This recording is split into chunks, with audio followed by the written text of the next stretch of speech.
If you got frustrated, Cherise, if you got frustrated with your child, need a minute?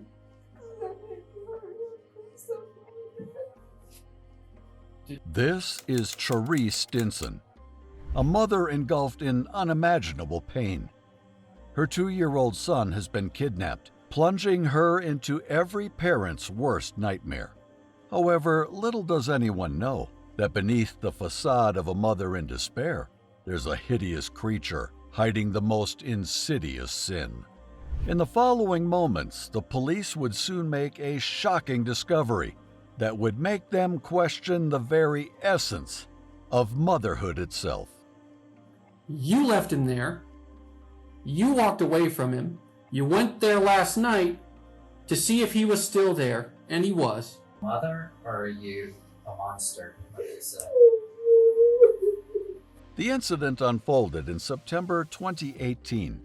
Cherise Stinson was walking home with her 2-year-old toddler, Jordan. Suddenly, a Toyota Camry stopped near them, and the driver offered them a ride in exchange for a sexual favor instead of money. Cherise claimed that she placed her toddler in the back seat and agreed to the favor. However, when the driver demanded another, she refused. Enraged, he allegedly struck her on the head with a mason jar full of weed. The next thing she knew, she opened her eyes in a daze, alone in a desolate park. Her world had been turned upside down. Antoine, the man she was with, had vanished without a trace, along with her precious toddler. The incident set off a frantic search and unleashed a storm of questions. How could Antoine suddenly vanish into thin air? What happened in the moments before Cherise's blackout? And most importantly, where was the child? The mystery of the missing toddler and the vanished Toyota gripped the community and authorities alike as they desperately sought answers to these haunting questions. But as soon as the investigation began, the police quickly realized that things were not as they seemed. Cherise's account of events didn't add up. She was lying. Here's the interrogation. The police summoned Cherise, desperate to find answers. The interrogation began with them asking if she had any idea what happened to her son. We've been to your house. Mm-hmm. They've been looking. They've been looking in every dumpster, trash can, lake, ditch, grassy area, everywhere, trying to find any explanation of where he might have gone. Is there anything you'd be concerned about we find around your house, in your house, at the apartment complex? You can go through whatever you want. I know, and I understand that. Whatever you want. But do you know of anything you'd be concerned about? Trying to appear clever, Cherise denied any knowledge and even granted the officers permission to search through anything they wanted, a calculated move to feign innocence. However, the police were not to be underestimated. Have you thrown away any clothing, bedding, anything over the past few days? I threw away a rug because his grandma brought us pizza. It was a black rug. Let me see.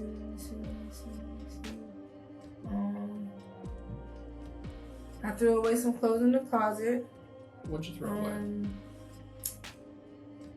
A bunch of stuff. Cause I don't know if you've been to my house, but the closet's a mess.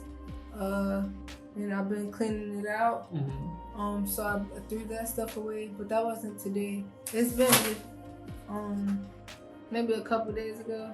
Where'd you throw it? Well, usually I throw it away inside the neighbor's bin because I don't have a box. But I just tie it up in the bag and put it outside my door, and because they come pick up our trash. So, as we keep going through the story, we found some clothing today in the area you live, and it's concerning. I just want to show it to you in a few minutes, and we'll talk about it. But you haven't thrown any clothing away in the area you're saying? Not necessarily. These seemingly simple questions were crucial clues that the police had uncovered, vital to the case. For a grieving mother, being able to remember every detail isn't unusual, right? But Cherise's demeanor was growing more uncomfortable by the moment, suggesting something else entirely. We found some clothing that's got blood on it. Mm-hmm. Okay. And it's thrown away near the office of the apartment company. Yes, that's from his chin. And I know exactly what you're talking about. Is some red sweatpants. Mm-hmm.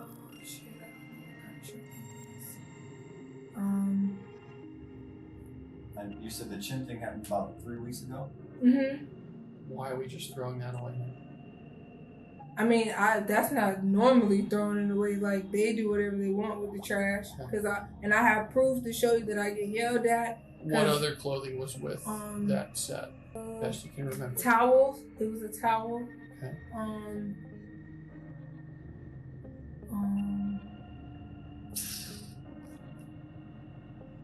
I know it's some blue shorts because they're like beach shorts. I don't know. It was just a bunch of stuff in the closet because I pretty much threw everything in the closet. And you threw that away when? It's been a couple days. Been a couple days. And you put it out by your door? Mm-hmm. And somebody then put this in the office trash can? Because they walk around. We don't have to throw away our trash. Okay. But they walk around with the bin. You said that was at least 3 weeks, if not a month ago. The same thing with the towel. Because when Jordan even washed the towel and it still didn't come out. What else? Shit, it's still a bunch of stuff in that closet. No matter what Cherise says, one thing is crystal clear to the cops. Her claim that she knows nothing about her son's whereabouts is a blatant lie. In a matter of moments, the real questioning is about to start. And Cherise will have to summon every ounce of cunning to portray herself as the innocent, caring mother. But will the police buy it? What happened to George? Something has happened to him. He's been hurt. Okay? I know you're taking a deep breath, but I'm not fully connecting the dots in what you're saying. It's just too... It looks far-fetched. We have bloody clothing. Is there a way I take a lot of tests to prove? Because I don't know. I mean, it's something we could maybe set up in the future. They're not really necessarily reliable, and I don't have the ability to do that to you right here. Okay? Cherise, let's back up a little bit. Can you look at me? Is that possible? Or catch your breath and take a look at me for a second. I'm going to go back to Saturday night again. Cherise, I want you to look at me if you can, please. Can you look up? Listen to me. Can y'all think I could, please? Oh, whoa. Back that up. Back that up. Who, No. Who said that? Who Whoa. said you did something? Cherise, listen to what I'm going to say to you, okay? Look at me. Look at me. You last saw him when? The last time I seen him was when I put him in the car. And on the passenger side, I didn't hurt him. And that was Saturday night. That was Saturday night. At about 10. Yes, sir.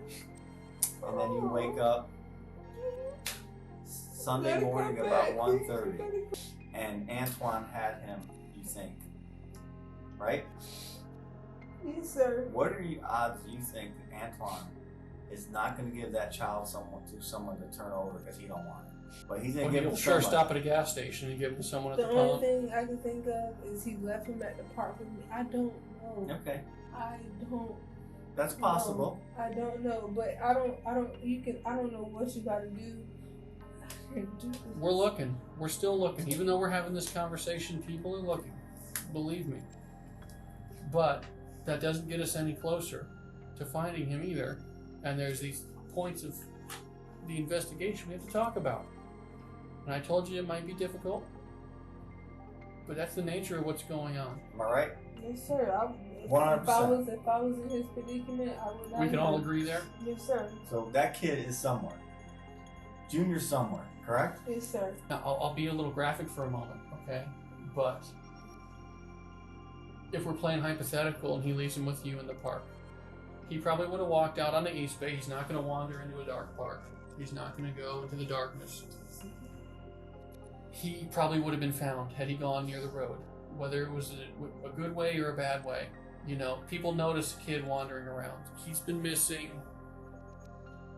Oh, we're at 12. We're at about 18 hours. He has no idea where to go. He's not just going to wander off into the wilderness and hope somebody picks him up. He's gonna stay with you until you wake up, or try to wake you up. You are his mother. You are the most close person to him in his life, especially at a young age. The police officers are trying to rouse any shred of genuine motherhood left in Charisse to unearth a clue, but when faced with logical questions, she is left speechless. This reaction reveals a troubling truth. Charisse is not truly grieving. Instead, she seems to be hiding a far more sinister role in her son's disappearance. We still don't have a trace of him, Charisse. We have no idea where he left. Is there no cameras? No. We went through the cameras on East Bay Drive.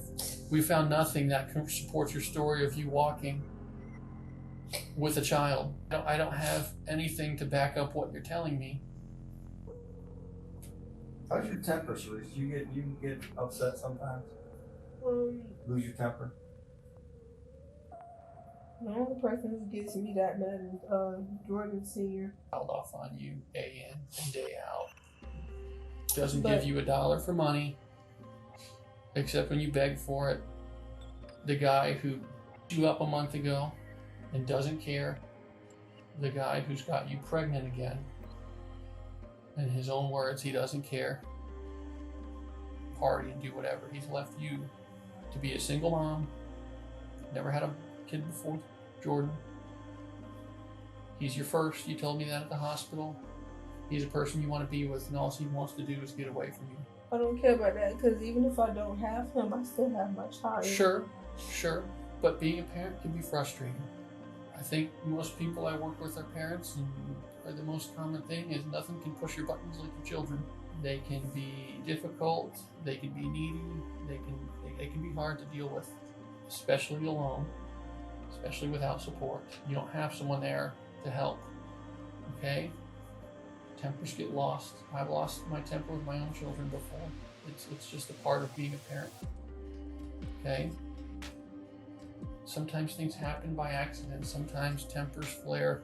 Sometimes they're pretty rigid little guys, but once in a while something happens to them that they don't bounce back from right away, and it causes parents to get scared and nervous and check the internet, see what things might need to be done, things of that nature. I have a pretty strong idea of what I think happened, okay? And it doesn't mean it was done with intention to hurt him. It could have been, I don't know the situation.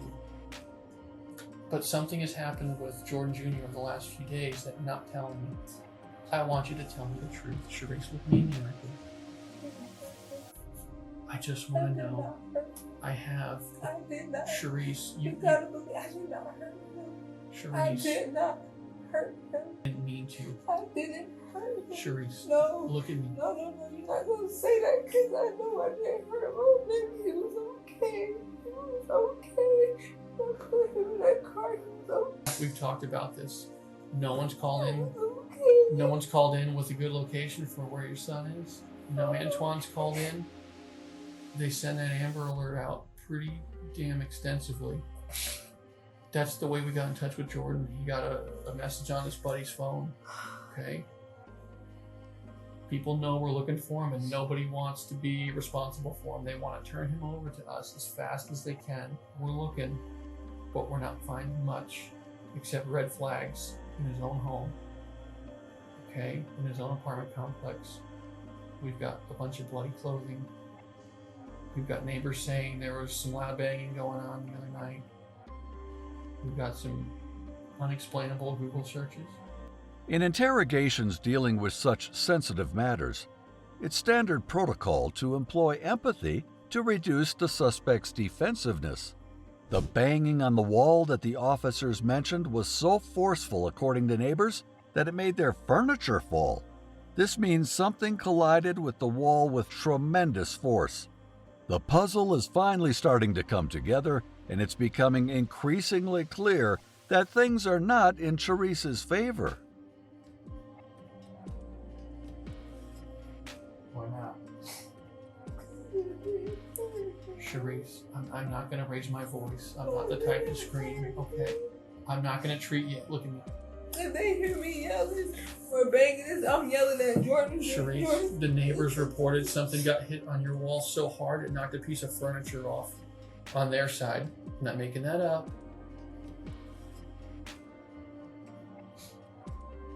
Something happened at home, and we're searching for an explanation. Charisse, we're not any closer to finding him than we were 12 hours ago. Okay? You've got a lot of people worried. A lot of people are looking. It may be hard to say, but I just want the truth. And we'll work with it whatever way we have to. If you got frustrated, Charisse, if you got frustrated with your child, need a minute?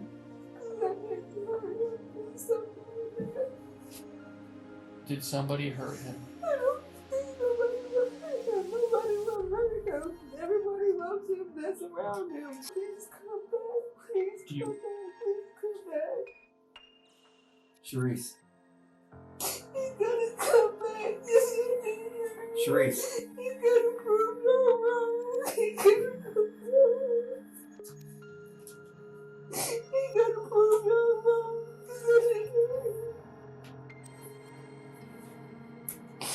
Charisse, we want to be proved wrong.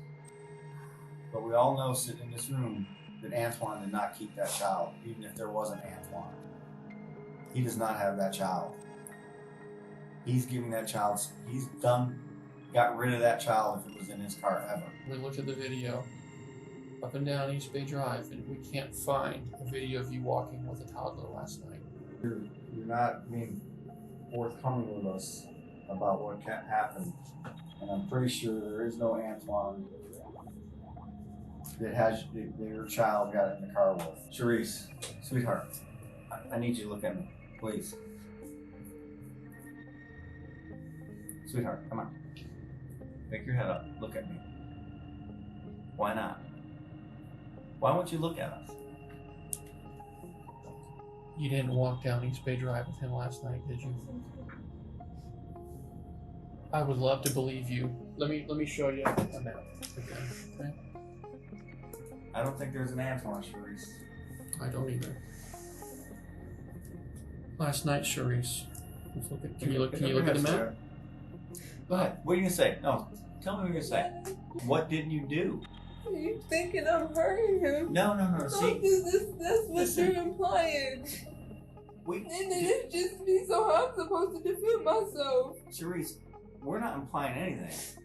We're But just, that's what it seems but like. let me ask you this. But that's what it Would you is rather like. I don't talk to you about the things we're finding? No, I don't. I understand. Okay. And this is your job. I understand that. I'm just. But damn, like I can't tell you something I don't know. Charisse, no. No, because I left that house and I put my baby in that damn car and we drove up, okay? And I sat there and got my ass beat for no reason because I cannot sit here and provide for my own child.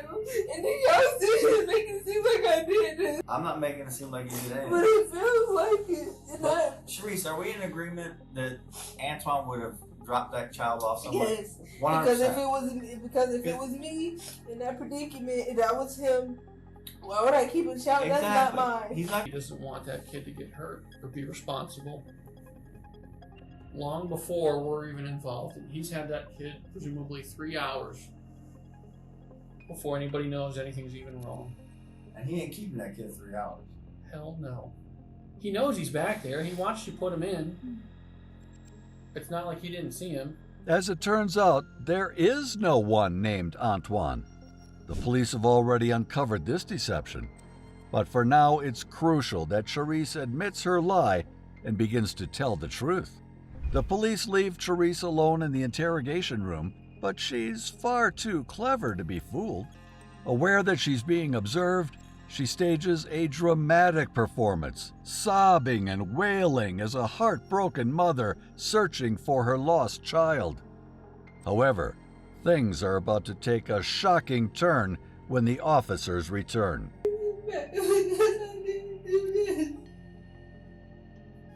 Bring him back, please. Bring him back, please. Bring him back. Baby, whatever you are, just come home, please. Just come home. Just come home, June, please. Just come home. Just come home, June, please. Come home. Is it okay?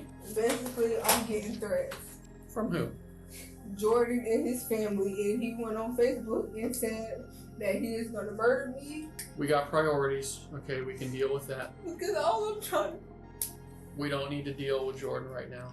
Okay? We still are stuck with the same problem we have. Like, that's my baby missing. I know. Listen to me for a second, Sharice. I need you to be focused for just a second, okay? Look at me. You're still free to go. The But door. it's not, I don't even want to go at this point. I understand. Because I just want to make sure you know. Okay, you're still free to go. The door's right there. I don't even want to go. All the other night, No, he did not. did he fall asleep on you? The only thing I can say that I didn't do was What's that? I didn't, and actually, these are the same shorts he has on. Those right there? Those are the same shorts he has on. Oh, well, that's good. Okay. That's the same shorts. Okay. Did you do anything to No. hurt him? No, I did not. And I'm under a lot of stress. I know. And I'm hormonal. trying to And be. yes, I am I'm trying to be pissed. cognizant. But of that. hurting him is hurting him? No. I worked too hard. When exactly did you throw the bloody clothes out? I worked too hard. It's been a couple days, so you would have to see the dude that comes and pick up our trash and ask him when he picks it up. But I don't really leave and go. I'm scared of trash cans anyway. Because of worms. So, but I leave my trash by the door. I have proof that I get yelled at for leaving my trash by the door. Are we still okay to be in your house and whatnot? I don't care. You can be there all day, all night. I Well, don't care. it's still going. This is what we need to focus on right here. Right here. That's what we need to focus on. It's not fair to him. You need to think, look at me. Sweetheart, look at me. You need to focus. Look at me. Look at me. I want you to look at me because I want you to hear this. Look at me. You need to focus on him because it's not fair to him. To be an adult and be a stand-up person and do what's right for him. That's all that matters. We sit here, it's killing us. You have answers. You need to get in your heart and figure out how to give us those answers. Look at him. He's the answer. Nothing else matters. Focus on that. It's not fair to him. It is not fair. No matter what the circumstances are, it's not fair to him. I'm done talking to you, Sharice. If you want to talk to me, knock on the door. Charisse has been clinging to her Antoine story for quite some time. However, when the composite sketch of this supposed Antoine is revealed, based on Charisse's own deception, you won't believe who it looks like. We got the composite back. He sent it in. What do you think? What do you think? Sharice, you're free to walk out of here at any time. There's the door. But I still need your help. I don't know where your kid is. And I can't make sense of your story, and I've told you why. You're not under arrest. You're here on your own free will right now, trying to help us find your kid. You know who that looks like? You know also who that looks like? That looks a lot like you, Sharice. Heads, defined cheekbones. First of all, that's not the lips. The first thing they said when we got that printed out That's is, not the lips "Oh my I God, told him. it's her." No, that's not the lips I told him. That is everything you went That over looks, with him on the that phone. looks like my nose Those are my eyes. Yeah, It's it does your look hair. like me. That does look like me. Because he just basically put my face. Sharice, he's never seen you in his life. He doesn't know what you That's look like. not the- Everything you did with him, I have no way of manipulating that. Well, I'm glad you agree it looks like you. When a kid gets hurt and they're having a seizure and a parent calls 911, there's nothing suspicious about it. But instead, we're supposed to expect he recovered from this seizure completely normal in a few hours to have a normal Saturday, and then we go walking away. And not only that, his grandmother. She could have came inside. Hey, You know what she told me? Came inside. She said that you told her, she said that, They know listen, she said that you told her that Jordan wasn't feeling well and you didn't want him to see I her. never. That's told what her. she said. Well, she's lying because everybody I never else told is her fucking that. lying, You right? know never who I told her haven't that. proved as a She liar could have yet? came inside. She could have came inside if she wanted. She could have came You inside. opened the door just enough Anytime to she, get the no, food in. Anytime she comes over, she's more than welcome to So come all inside. of these different I'm elements. not saying. I'm not. Hey, hold on. Because the only time I want to hear out of your mouth is the exact location of this young man. All of this other bullshit is for a little girl, not an adult, not a woman. Sure as shit, not a mom. It's for a scared little kid who doesn't want to get caught and held accountable. Give up some ridiculous story about I'm gonna give a $150 blowjob. Oh. Why would you waste our time with that? If you were still concerned about him, Because I fucked up. I know you did. When his own grandmother has left the hospital herself to come bring you food because you were shit about demanding it, and then you won't even let her see the boy because is he even alive at that point? Yes, she could have came. I certainly in. don't think so. He was alive. Sharice, Jessica could have Sharice, came in. She is- could have came. listen, please. Is he f***ed up on Saturday? No, he was alive and he Kids, was listen, good. listen. He was alive. I and work he was with kids' good. injuries a lot. He was alive Listen, and just he just was hear good. me out. He was watching TV. You he may was think okay. he's good. He was Kids don't recover was from a reactive. choking seizure. He was reactive. I checked everything. He was reactive. But he's He was lethargic in the playing. night. He was playing. And yet- I stayed up to and yet, watch him. Of He all was days, okay. He that's the was day okay. you decide to put He him into a was car. okay. You can say He that was as much as you want. It doesn't make it true. It doesn't make any of this go away. And yet, you're going to stick to your guns that some random man came over and has your child. So he has this horrible night, this horrible, some kind of injury, which I totally believe is more than what you're making of it, because you don't have a seizure because you sprain your ankle. You don't have a seizure in the night because you just He probably. bumped your I'm leg. pretty sure he hit his head when he fell. Okay. I'm pretty sure he did. All the more reason to call was 911 or go to the a hospital. call. But we're Yeah. long past Yes. that. Okay. Yes. So when he wakes up and he's just had this horrible night, and we're assuming we have this normal day. This is the day of all days that we're going to put him in a car with a stranger and walk away from him. Lies upon lies, and yet her charade has crumbled. As the investigation progressed, the police uncovered significant clues. They discovered that Jordan Jr. had suffered a seizure, apparently from twisting his ankle. Shockingly, Sharice hadn't called 911 and kept saying he miraculously recovered. This is the day of all days that we're going to put him in a car with a stranger and walk away from him. So much to the point I'm going to bash my head on a pole in the park just to make my lies somewhat believable. I was going to go to his dad's house, and I told him to pull over. I asked him to pull over, and I got my ass out, and I did. And at that point, I did not give a. Did you even tell him his name? No, I never No. told him his name. No, I did not. The thing that kills me about Yes, I'm Whoa, horrible. hold on. I'm horrible. I'm disappointed, And I Sharice. know. I'm disappointed. You planned out of all this 24, 36 hours of being awake that you were going to bring. Hold on. You were going to walk this kid. You sent the text messages at, 10 o'clock at night? From your house. While you're at your house, hey, I'm walking over. Tell He needed to eat. You don't have to believe it, and I I understand don't. that, and I know you don't. And that's but why- that is what happened. that is why your son never made it to grandma's house. Because He probably couldn't walk. He could walk. He probably walked a little He bit, could but then walk. he probably And couldn't he got walk anymore. irritated. Yeah, he got really irritated. He probably broke his fucking leg the night He got before. really irritated. Broke his leg and hit his head to the point that he had a seizure that he almost died because he's choking on his own tongue. Yeah, I probably wouldn't want to walk 6 miles or whatever it is to grandma. He was good. I don't want to walk to grandma's house with a broken leg. I gave him a she can't bath. bring him to grandma because they're going. I can't walk to my grandma's with a broken leg, but I sure got to get rid of him and explain this somehow because I didn't call 911. I didn't get rid of him harmfully. I just left.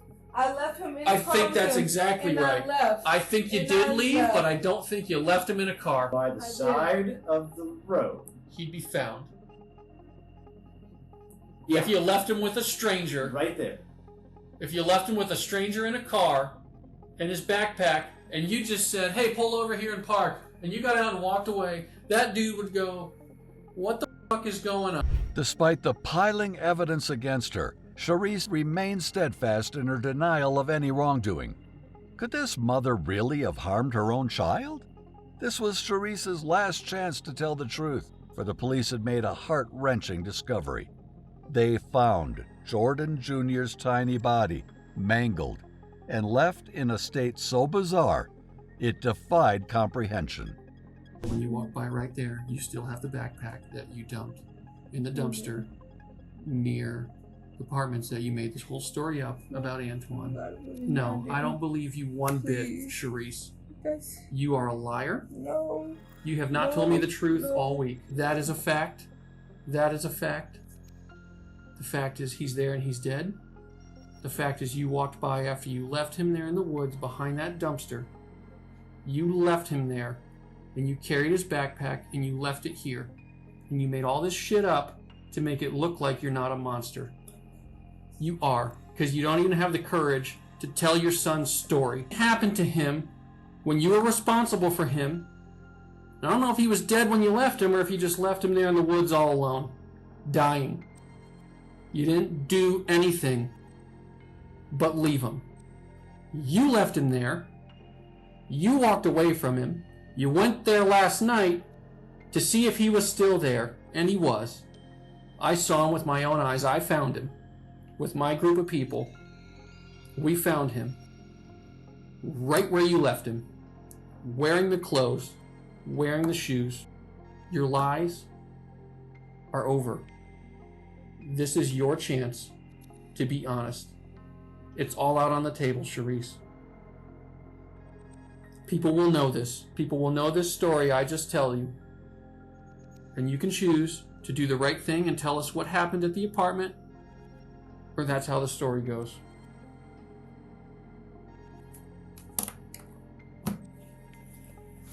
He's not coming back. There he is.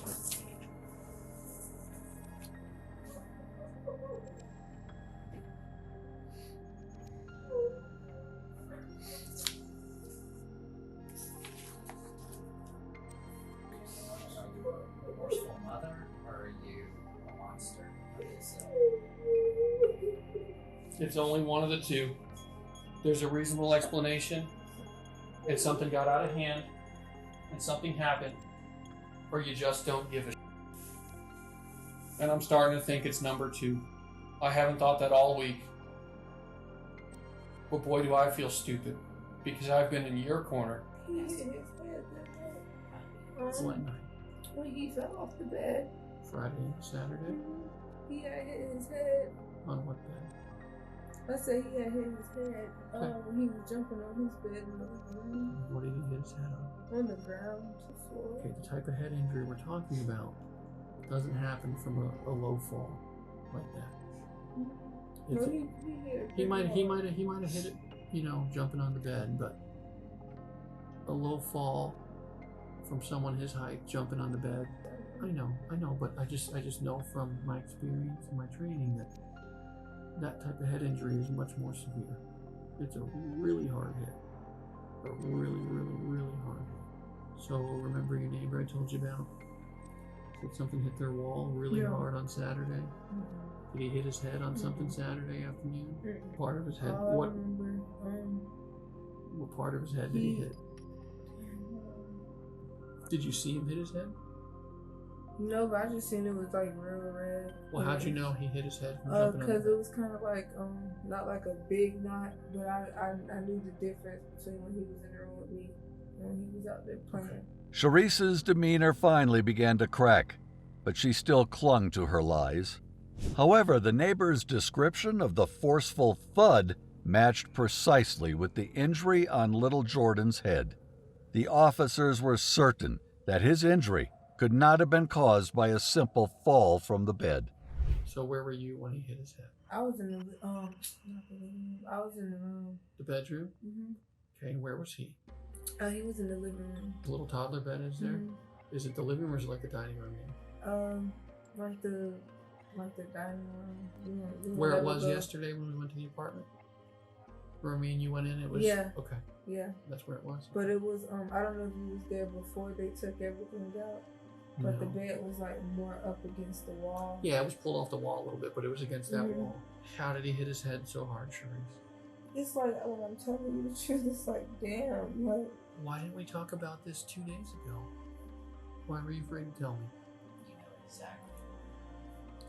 Did he hit his head at night when he was having the seizure in bed? When he was choking on his tongue? that's probably when he hit his head again when he was having the seizure. So I'm not sure because I woke up to him shaking. That's how I ended up waking up.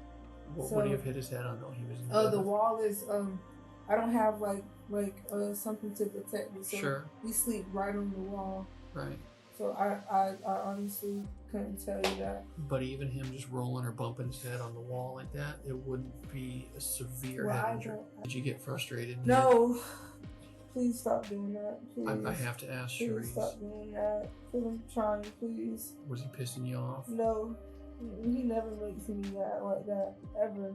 He's not even really a crybaby. Like he's not a crybaby. Something significant happened to me. Stop breathing. I know it's tough. I know we're just trying to narrow down the head This injury. is the hardest part. You're right there. You've gone through every single I door. do not This is know. this I is the do not last. know. You do know. I don't know. I Listen really, listen to me for a I second. really don't know. Remember All that? I remember was he was okay when he was walking. Then he started acting real funny, No. and I just, I. No. You're gonna know right away. It's that moment when your kid, my kid in the past has done something and you just snap. You don't think about it because you just snap. He's Right? really not that type of kid. Like he really isn't to. Maybe not all the anybody time, off. but you had a hard day. That doesn't. You're already angry at senior. Here we He's go not again. answering. I know, Sharice. Because Something something happened. happened to make you. He didn't do bump something. his head on the wall. He didn't fall off the Right. bed. You're right there. You're right there. You've done so good, Sharice. But No, cause don't No. don't do This that. is the You've final been piece of so the puzzle. good, and then when I'm Sharice, telling you the Then- truth, it's like Then let me tell you something else that I saw at the scene when I saw his body in the water. Mhm. I saw a bruise on his abdomen that's left by a finger, by a squeeze. What that probably is. Cause all I That remember probably is is. him having that's him. he has a birthmark right here. It's a not Let me birthmark. see that. Cause You're not going to be able to see it. Oh, yeah, you probably will. where? Right there. That's a bruise. That's not a birthmark. You said his birthmark's on his right side Mhm. over here. You know what that This is a bruise. You know what that is? That's somebody grabbing the baby, and hitting him against something. That's what that is. The boy hadn't accidentally fallen. He had been deliberately slammed against the wall, causing his head injury. Imagine the horror of grabbing a 2-year-old child and slamming him with such force that he starts having seizures, and then not finding it in your heart to call 911. This reveals everything about the mother still clinging to her lies, desperately trying to save herself, despite the undeniable evidence. You panicked. You wanted to get him to senior, or maybe even the hospital. Hell, you're almost there. And yes, I believe he died in your arms. But something happened to make you leave. You panicked. You wanted to get him to senior, or maybe even the hospital. Hell, you're almost there. And yes, I believe he died in your arms. But something happened to make you leave. I really want to just get him some food. But he didn't eat. You can't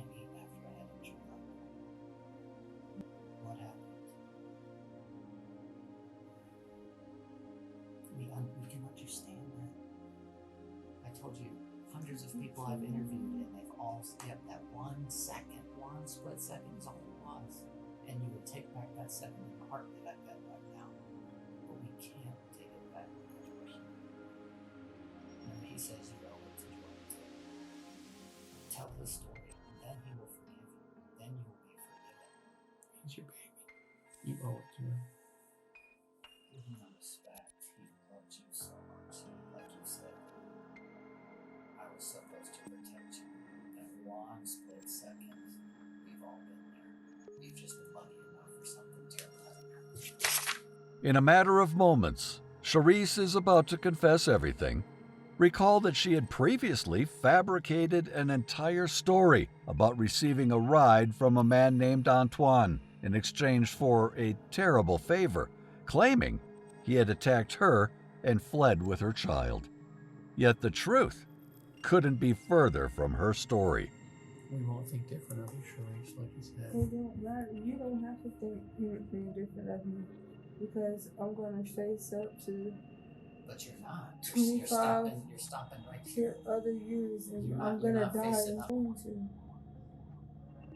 You don't have to judge me. It's gonna be a bunch of. I'm gonna die in No, jail. no. Remember I said people always want to know what happened. I'm Because gonna die in people jail. that will be judging you You're will gonna be die like, in this county. is- people that will be judging you will say, yeah, I've been there.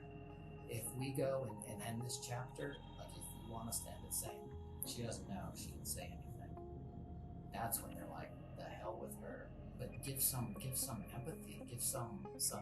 Remorse. Finish that book. People can understand frustrations. We've written a whole book this week, Charisse, you and me. This is the last page. Can I call my mom, please? Yeah, I told you can call her. Okay, I'm gonna let you call her. Okay, but I want to know how he hurt his head. I do not know how he hurt his head. Okay. I don't know. All I can tell you is I left. I came back. When I came back, he was gone. At that point, He was gone or he was dead? He was dead. I left. And actually, I didn't put him in the water though. Where I did just you put him? I raised him up and I sat him over the fence. Was he still alive? I don't think so. I doubt. Did you lose your shoe? I really don't freaking know how I lost my shoe. But I did have my shoe at Largo Park. You didn't have it on when you were there on the video. I don't know, so I must have lost it somewhere. Did you lose it back in the mud going back here? No, I never went back there. I'm scared of dirt. You were scared of dirt, but you put him back there? That's just. Can I you stop, can please? see the path you took. I saw the shoe prints. I never went behind the fence. So where? What? So you Not just What? threw him over the fence. What I part? sat him- What part of the fence? Right by the dumpster there, over the chain link fence. The metal fence. Yeah. I never went over the fence. When you put him over the fence, where was the dumpster? I got behind the dumpster. Okay. And put him over the chain link fence. Why would you do that if he's still alive?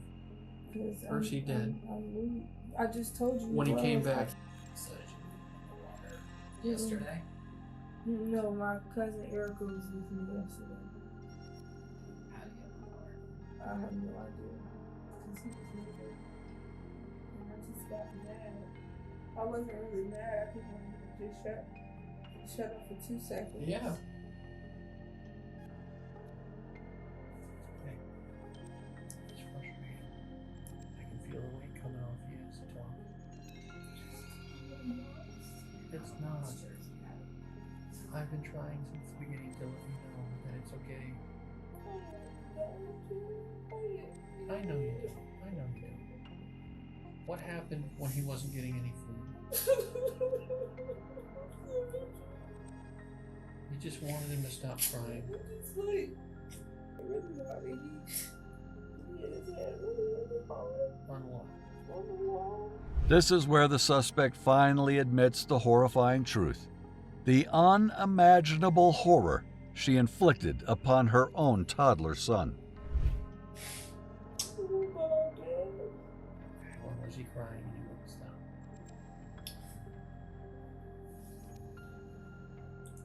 didn't eat. Like we ate like one time Friday.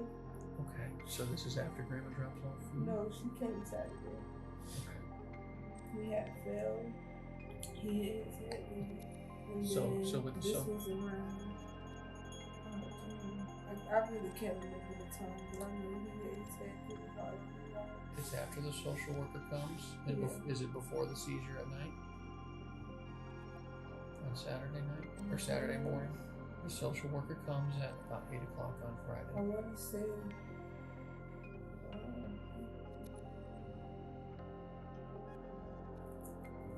It turns out Charisse was already entangled in legal issues over her child's custody. Additionally, Charisse had been working at a restaurant but was fired due to her inability to balance motherhood with her job. On top of that, she had received an eviction notice. Her relationship with Jordan Jr.'s father, Jordan Sr., was strained, yet she was pregnant with his second child. It had been just 3 months since Charisse regained custody of her son when the tragic incident occurred.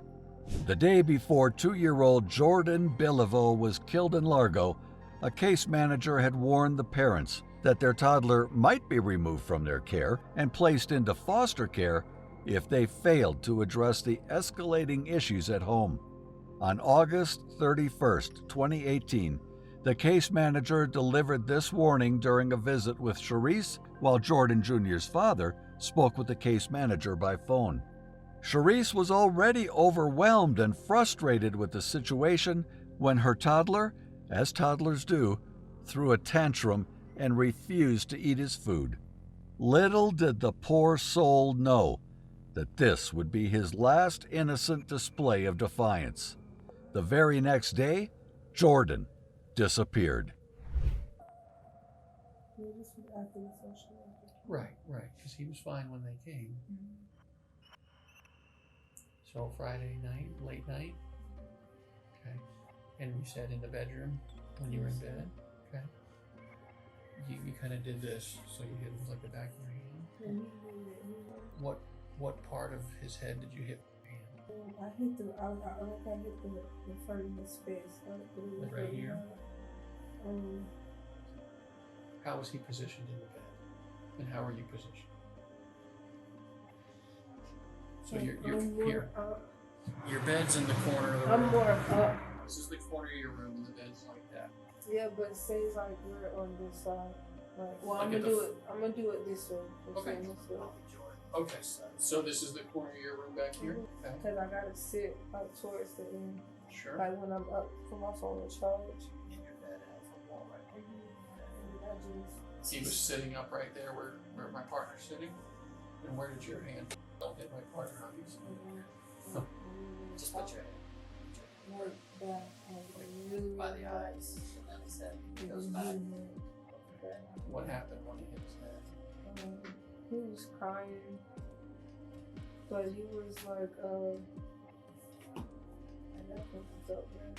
Sure. Is that why? But When does he start having seizures? I'm proud of you. I'm proud of you. It's okay. It happened. It happened. It's hard to say. I know you didn't mean it. I know you didn't mean it. It's exactly what I've been saying from the get-go, Charisse. It was a split second. Oh, I know, and we can't bring him back. Just took him to the hospital. Charisse, if we could bring him back, we all would. There's not one person in this I world. was just so scared. What is that? That's a murder. I don't know. That's way down the road. It's way down the road. No, I don't. I wanted to ask Can you one more. please come to court, please? No, I will be there. I promise. And I know you gotta speak against I know. me, Well, but you know, Charisse, it's 'cause I'm coming I told you in the beginning, I don't think you're a bad Please don't person. let me go through this by myself. I'm not, Charisse. I just want to know, like, At this point, you're considered under arrest, being charged with aggravated child abuse. Okay. and first-degree murder. How bad is that? It's not good. I know. I just like It's not good. on As this. far as penalties go, honestly, I don't want to tell you the wrong thing. Based on your experience. We bring all the case to the state attorney's office and they make a filing decision on it. They'll review everything, they'll talk with us, and we'll decide what to file the charge as. And they can change it, they can alter it, but I'm pretty confident they'll come and stay with what we've chosen. And you'll get your own attorneys and they'll decide how to handle it from there. Charisse was ultimately charged with first-degree murder, and the full extent of her depravity came to light. Is there anything you'd be concerned about we find around your house, in your house? The investigation uncovered that she had been struggling with intense issues in her relationship with Jordan Sr., her partner. He had failed to provide any child support, leaving Charisse in a state of despair. That fateful night, when her toddler's innocent tantrum pushed her past the breaking point, Charisse's anger turned monstrous. In a horrifying display of rage, she hurled her son against the wall with such force that it cracked his fragile skull. The child suffered through agonizing seizures all night long, but his mother did nothing as his condition deteriorated. Rather than seeking help, Charisse callously discarded her dying son in a desolate wooded area. His lifeless body was eventually discovered by the police 4 days later. The tiny soul, once giggles and smiles, was lost forever. Charisse was sentenced to 50 years in prison for the murder of her son. Do you think this sentence is enough to pay for the unimaginable pain and suffering she inflicted on her own child? And I've been cleaning it out. Mm-hmm. So I threw that stuff away, but that wasn't today. What day was it? About? It's been maybe a couple days ago. Where'd you throw it away? Well, usually I throw it away inside the neighbor's bin because I don't have a box. But I just tie it up in the bag. I have no idea. Best you can remember. Towel. It was a towel. Okay. It's been a couple days. And you put it out by your door? Mm-hmm. And somebody then put this in the office trash can? Because they walk around. We don't have to throw away our trash, and they collect our trash, and then they get rid of it. Why would you keep that for? Charisse's case raises troubling questions, not only about the depraved nature of humans, but also about the failure of the system. Had social services intervened diligently, this tragic loss could have been prevented. Here's your one chance to be honest with us. Yes. Once we get up and walk out and we're done, we're done. Have y'all had any inappropriate contact, whether it's groping, blowjobs, vaginal, anal sex, anything, hand jobs? Geez, how many years ago was that? I don't even know what year she, got killed. Where was his apartment? On Roscoe. Okay. Yeah, Roscoe and east or west of DeSoto. This is east or west of Stephanie DeSoto. Lazarus, a Los Angeles police detective being secretly recorded during an unexpected interrogation. She had been summoned under the pretense of discussing a stolen art case, but the officers had a different agenda. They were dealing with a case so heinous it sent shivers down everyone's spine. But the only hurdle was the prime suspect was one of their own, someone who knew all the tricks to conceal the truth. A single misstep could have ruined everything, potentially burying the truth forever. Therefore, the interrogation had been meticulously planned and rehearsed before Stephanie was brought in. Stephanie, I don't know if you know my partner. Hey, great. Hi. Stars, nice to Yeah, meet see you. you guys. How's it going? Good. Milling around. Well, have a seat. What this is I didn't want to bring this up in your squadron. Oh, no, it's fine. I think I we're just good. have to record it to let me just turn it off. You're gonna bring somebody in, right? Yeah, well, I'll explain the whole thing. I don't want to talk about this in the squadron because I don't know who people are listening. That's true. And if we go to my side, everybody's always wondering what everybody else is Sure, no doing. problem. Okay. But like we're talking about being busy and stuff, we've been assigned a case that we've been looking at. Okay. It's a new case, and as we're reviewing the case, there's some notes to see as far as your name being mentioned. Okay. Do you know John Rutan? John Bruton. John Rutten? Rutan. Oh, yeah, I went to school with him. You did? Yeah. How long did you know him? Gosh, I went to school in, let's see, went to UCLA in 1978 I started, and, you know, met him at school at the dorms. Mm-hmm. Were you guys friends, close friends? Yeah, we're very close friends. I mean, what's this all about? Well, it's regarding, it's a case we're working on. It involves John, and in there, some of the statements we reviewed, you know, there's notes and stuff that he knew you and stuff. Oh, yeah, I mean, we were good friends, lived in the dorms for 2 years. Turns out that John Rutan wasn't just any friend to Stephanie.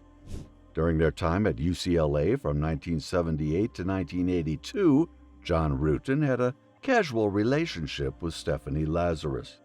Both lived in Dykstra Hall and shared a love for sports. Lazarus even played on the junior varsity women's basketball team. Their relationship was playful, with Lazarus stealing Rutan's clothes while he showered and snapping photos of him in his underwear as he slept. Okay, were you guys just friends or anything else, or? Yeah, we were good friends. Yeah. Was there ever any relationship or anything that developed between you guys? Yeah, I mean, we dated, you know, I mean, what's this all about? Well, it's relating to his wife. Okay. Okay, did you know her? Not really. I mean, I knew that he got married years ago. Who she was or anything? Well, let me think. God, it's been a long time ago. I may have met her. Geez. You know. Yeah. Well, let me see. Let me ask you. You said you dated John. How long did you guys date? I mean, well, are you guys? Is this something? I mean, you said I was going to interview somebody about art, and how you guys are. Here's I mean, Stephanie. Here's the situation. Is basically, we knew that this when we saw this in this chrono that maybe there was some relationship there. That's what the chrono seemed to indicate, and we didn't want to come up to you at your desk and ask those kinds of questions or do anything. You know how up there people can see what's going on if you go into an interview room or people are in there getting supplies. Okay. I mean, so we wanted to afford you some privacy, some confidentiality to talk about this because we thought it might be, something, you're married to someone else, obviously, and so forth, and that you may not want to, talk about these things in that setting where someone, we don't want the rumor mill or gossip or any of that kind of stuff I mean, to start. that's fine. I mean, It's a confidential place where where your business isn't out there for other people in your division to know about.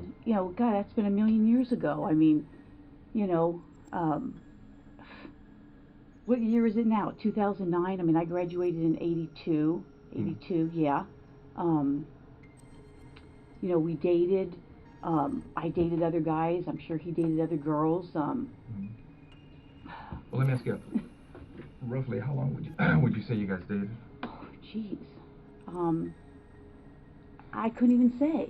I mean, I started school there in 78. I started UCLA in 1978. I graduated in 82. I don't even remember what year he graduated, if it was a year or two before me. Despite what Stephanie says or believes, the two were never an official couple. Perhaps she wanted it to grow into something more, but for Rutan, it was nothing more than necking and fooling around. Their physical relationship didn't even begin until after he graduated. John ultimately accepted a job with a hard drive manufacturer. Lazarus joined the LAPD as a uniformed officer in 1983. Rutan eventually moved on and fell for Sherry Rasmussen, a brilliant and accomplished nurse. But Lazarus wasn't ready to let go. She threw Rutan a surprise party for his 25th birthday, unaware that he was dating other women or that his relationship with Rasmussen had become serious. When she found out, she was devastated. I think he was a little bit older than I was. I mean, I can't remember if he was born, let's see, I'm born in 1960. I don't know if he was born in 58 or 59. I mean, I knew his parents. I knew his sister. His brother went to Northridge. His sister spent the night at my house before. Obviously, I spent the night at his house before. He probably spent the night at my house before. I don't. Well, correct me if I'm wrong, because from what you're telling me, is you guys dated while you were in college together, right? Yeah, and probably after college. I can't. Geez, trying to think when I met my husband. I met my husband in. When did I meet Scott? Let's see. We had long stopped, dating before that. So you haven't talked to him for a long time?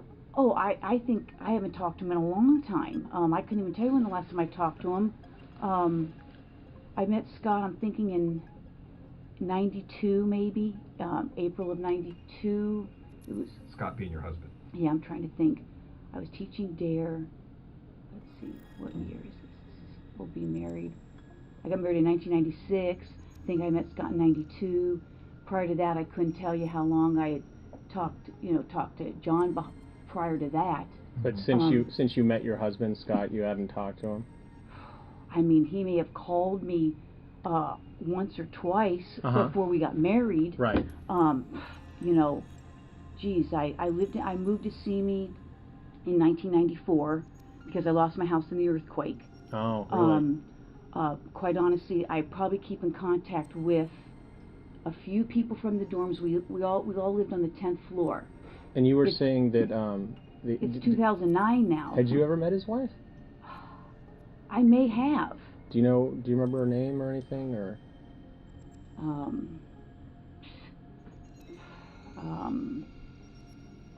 Or what she did for a living, or where she worked, or anything about her? Well, I think I'm going to say that I think she was a nurse. Let me ask you, did you go to their wedding, No, I didn't go to their wedding. No, did not go to their wedding. Couldn't even tell you what year he got married. I mean, it's been a million years ago. Do you ever remember if you ever talked to her? Because it seems like a lot of you who were at the school at UCLA, you guys kind of were friends during and after school, so I don't know if you guys still associated afterwards once he was married or anything. With him? Yeah. No, I don't think so. I mean, I would say, the people that were on the dorm floor, we did get-togethers. There's probably like 4 or 5. I don't think he ever came. Yeah, I mean, I don't, again, I don't understand why you're talking about some guy I dated a million years ago. Well, do you know what happened to his wife? Yeah, I know she got killed. What did you hear about that? I saw a poster at work. I'm sure I spoke to him about it. I think I spoke to another friend of his about it. And how did you first learn about that? Jeez. Someone could have called me. I could have heard it at work. I think at one point there may have been a flyer or something. Now here's where the story starts getting interesting. Turns out that Stephanie was stuck on John. Despite her claims, she would never let go of him. Even after John married Sherry Rasmussen, Stephanie would show up at their apartment, fully uniformed and armed, asking John for favors that left Sherry feeling uneasy. Sherry eventually confronted them both, asking if their relationship was truly over, and they assured her it was. However, the truth was far more complicated. John had a brief affair with Stephanie, a secret that wouldn't come to light until much later. However, no one could have anticipated what came next. On February 24th, 1986, tragedy struck.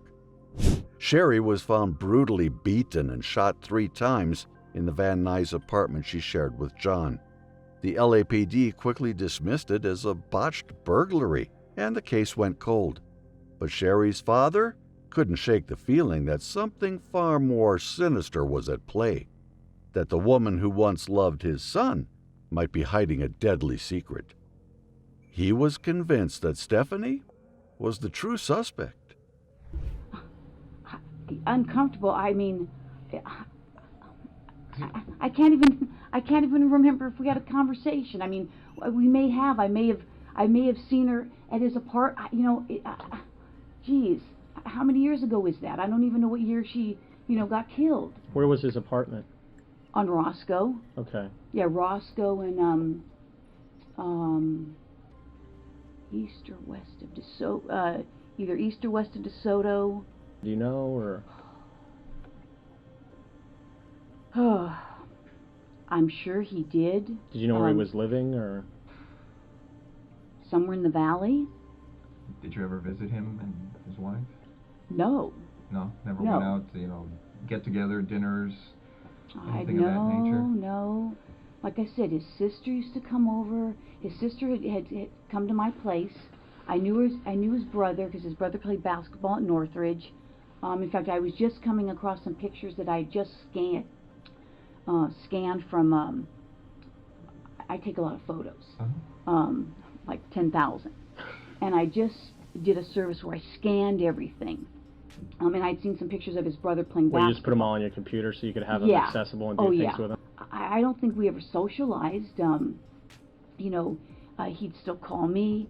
I can't say that I would. I mean, if he's married, I don't know that I would have called him. I mean, maybe. Who knows? I don't know. It's been a million years ago. Well, how long was John married before his wife died? I have no idea. I have no idea. After his wife died, did you talk to him again or anything? Yeah, I mean, I did talk to him. Mm-hmm. I talked to him, probably his parents, probably some other friends. I'm sure I talked to him. But you're not sure where he moved to after he got married? No idea. I mean, never went over to visit him or I don't think. meet I mean, his I wife, don't think so. I mean, I don't know. I don't think I did. But you don't remember specifically ever going over to visit him or visit them at wherever he moved when he left Roscoe? I honestly, I don't know. I don't think so. But okay. I don't want to say no. I don't think so. And then he says, "Oh yeah, she came over for something, dropped something off." I don't know. So if you did go over there, just be like a quick thing, like you're saying, drop something off, or maybe. But you don't remember as far as like going there to have dinner or like a social, anything at the house, party? Well, if you guys know something, I can't. I don't know. I don't think so. I mean, but after John's wife died, you said you may have been talking to him. Did your relationship start up again? I would say no. So you didn't have any problems with her then? No. You didn't have any issues with her? No, I mean. But let me ask you. It seems like you didn't have any issue. Now, did she have an issue with you as far as because now you're telling her, hey, Helma, stop calling us. She's like, hey, you figure she'd be threatened by you. I don't know. I mean. From what you remember as far as when you talked to her, maybe you didn't take it as serious, but maybe, did she?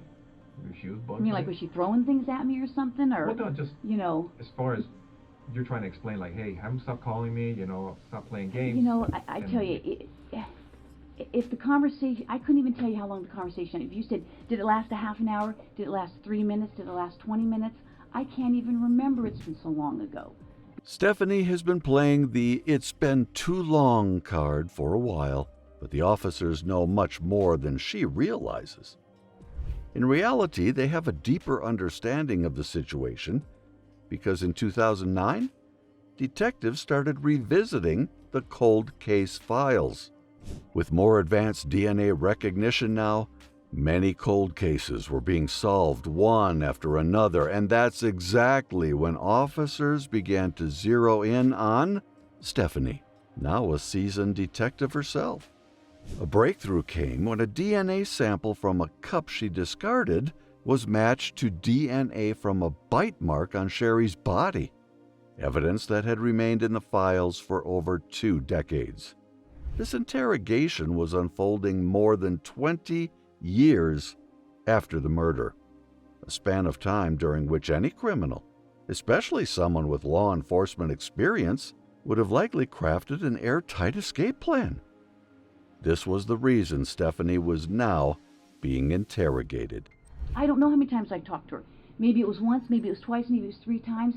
I honestly don't know. Right. I don't know what year it was. If he said I met her in such and such year, I'd go, okay, well, I don't even know what year you met her. It's been so long ago. I mean, that's not ringing a bell. Because the times I've seen you around at our office, I'm crazy. But you're always kind of like real. I mean, you seem kind of bubbly.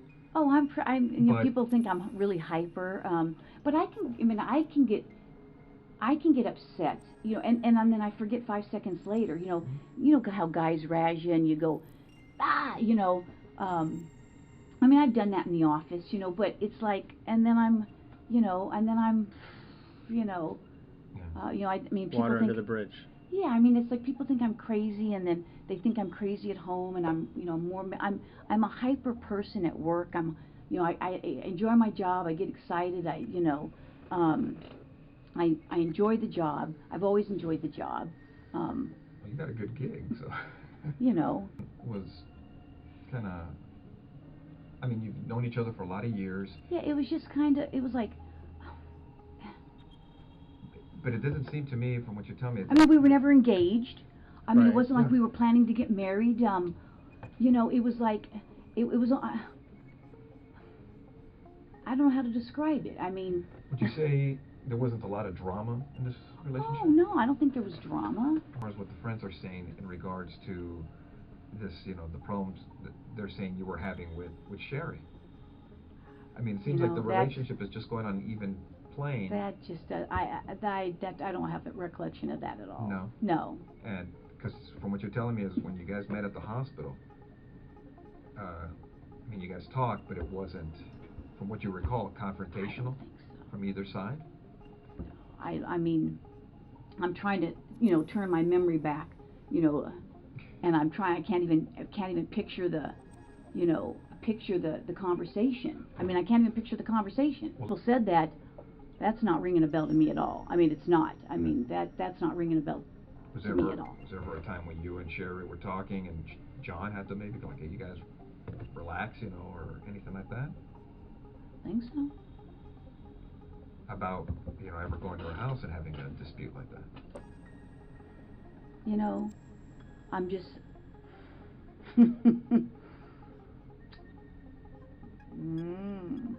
Well, fights at work are kind of different because we've all had uses of force or whatever. But well, I mean, even had a lot of those. I mean, right, but if you're actually, I mean, I played. Like if Dan and I got mad at each other and we threw blows in the squad room, I mean, 20 years later, I would remember it. I mean, I would think I would remember it, but unique. that's what I'm saying. That's not sounding familiar to me at all. I mean, let me ask you. I mean, throughout your life,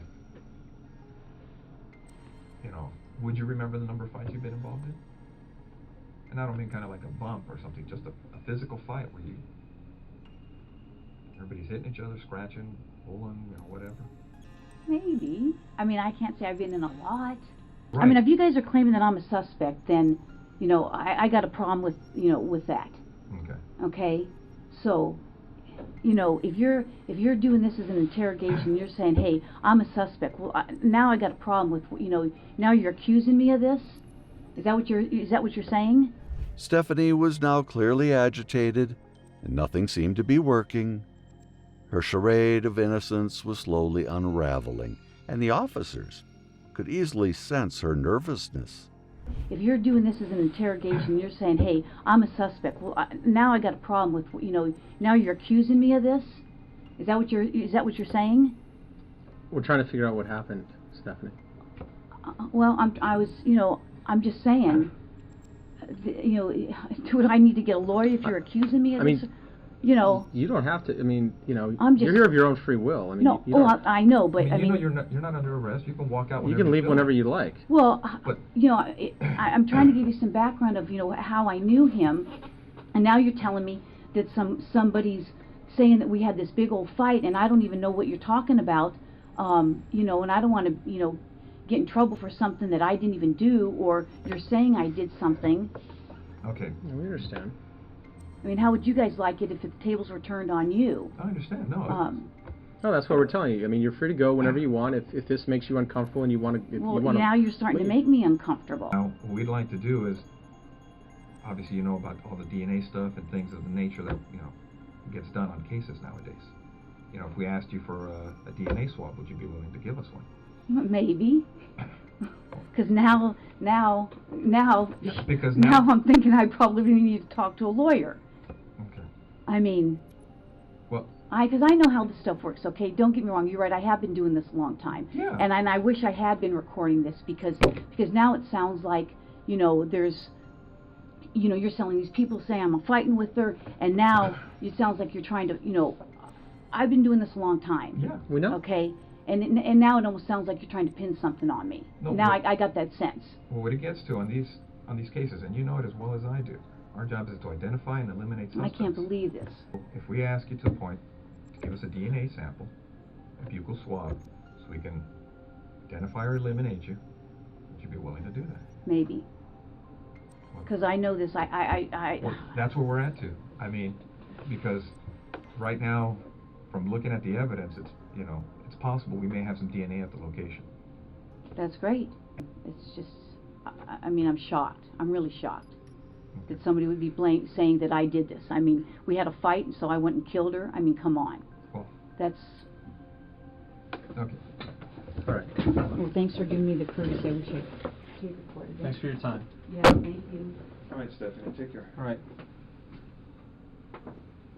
Stephanie thought walking out of the interrogation would save her from the consequences, but the case was now past that point. Detectives delved into Stephanie Lazarus's life during the mid-1980s and discovered she owned a .38 Smith & Wesson, the same caliber used in the murder. She reported the gun stolen 13 days after the crime.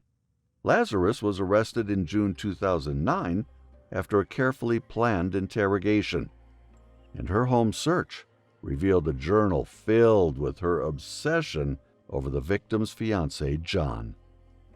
Many LAPD officers were shocked by the arrest. Stephanie Lazarus was held on $10 million bail and allowed to retire early, awaiting trial while battling health issues. The jury convicted 52-year-old Lazarus of first-degree murder, sentencing her to 27 years to life in prison. But Stephanie wasn't the only one who thought she could misuse her power to get away with the crime. Another female officer took it a step further, believing she could engage in intimate relations with inmates and still avoid getting caught. What about some of these phone conversations? No, not here or the phone. I thought. No, you were I just talking mean about conversations y'all are having on the phone. No. Since he's been in here. Like sexual? This is Charlene O'Banion, a prison officer who forgot her duty as an officer just to have some fun. The only problem was that fun was not with a fellow officer, but an inmate at the prison. Word quickly spread of their inappropriate relationship, and some fellow officers even spotted her seducing inmates. An investigation was soon launched. Charlene, who should have felt regret for her actions, acted like a saint, thinking she had hidden her wrongdoings pretty well. But the detectives had gathered all the evidence they needed. Now, they were about to expose her secrets and teach her a lesson that she would never forget.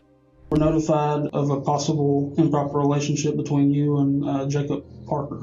So we're here for that. I just kind of want to talk to you about it and get your side of that story. From the beginning, Charlene was sitting with an air of confidence, as if she was certain she'd escape all consequences. But as the investigation unfolded, her attitude shifted dramatically. She quickly became defensive, and this change in her demeanor signaled her guilt to the investigating officers. Don't know anything about it. Okay. Have you talked to him on any jail phone calls or anything like that? No. And where would you think that this allegation would come from if there's nothing to it? I had a feeling this was coming. So there was an inmate named Coker, Justin Coker. Okay. He got out of here for I don't know what period of time.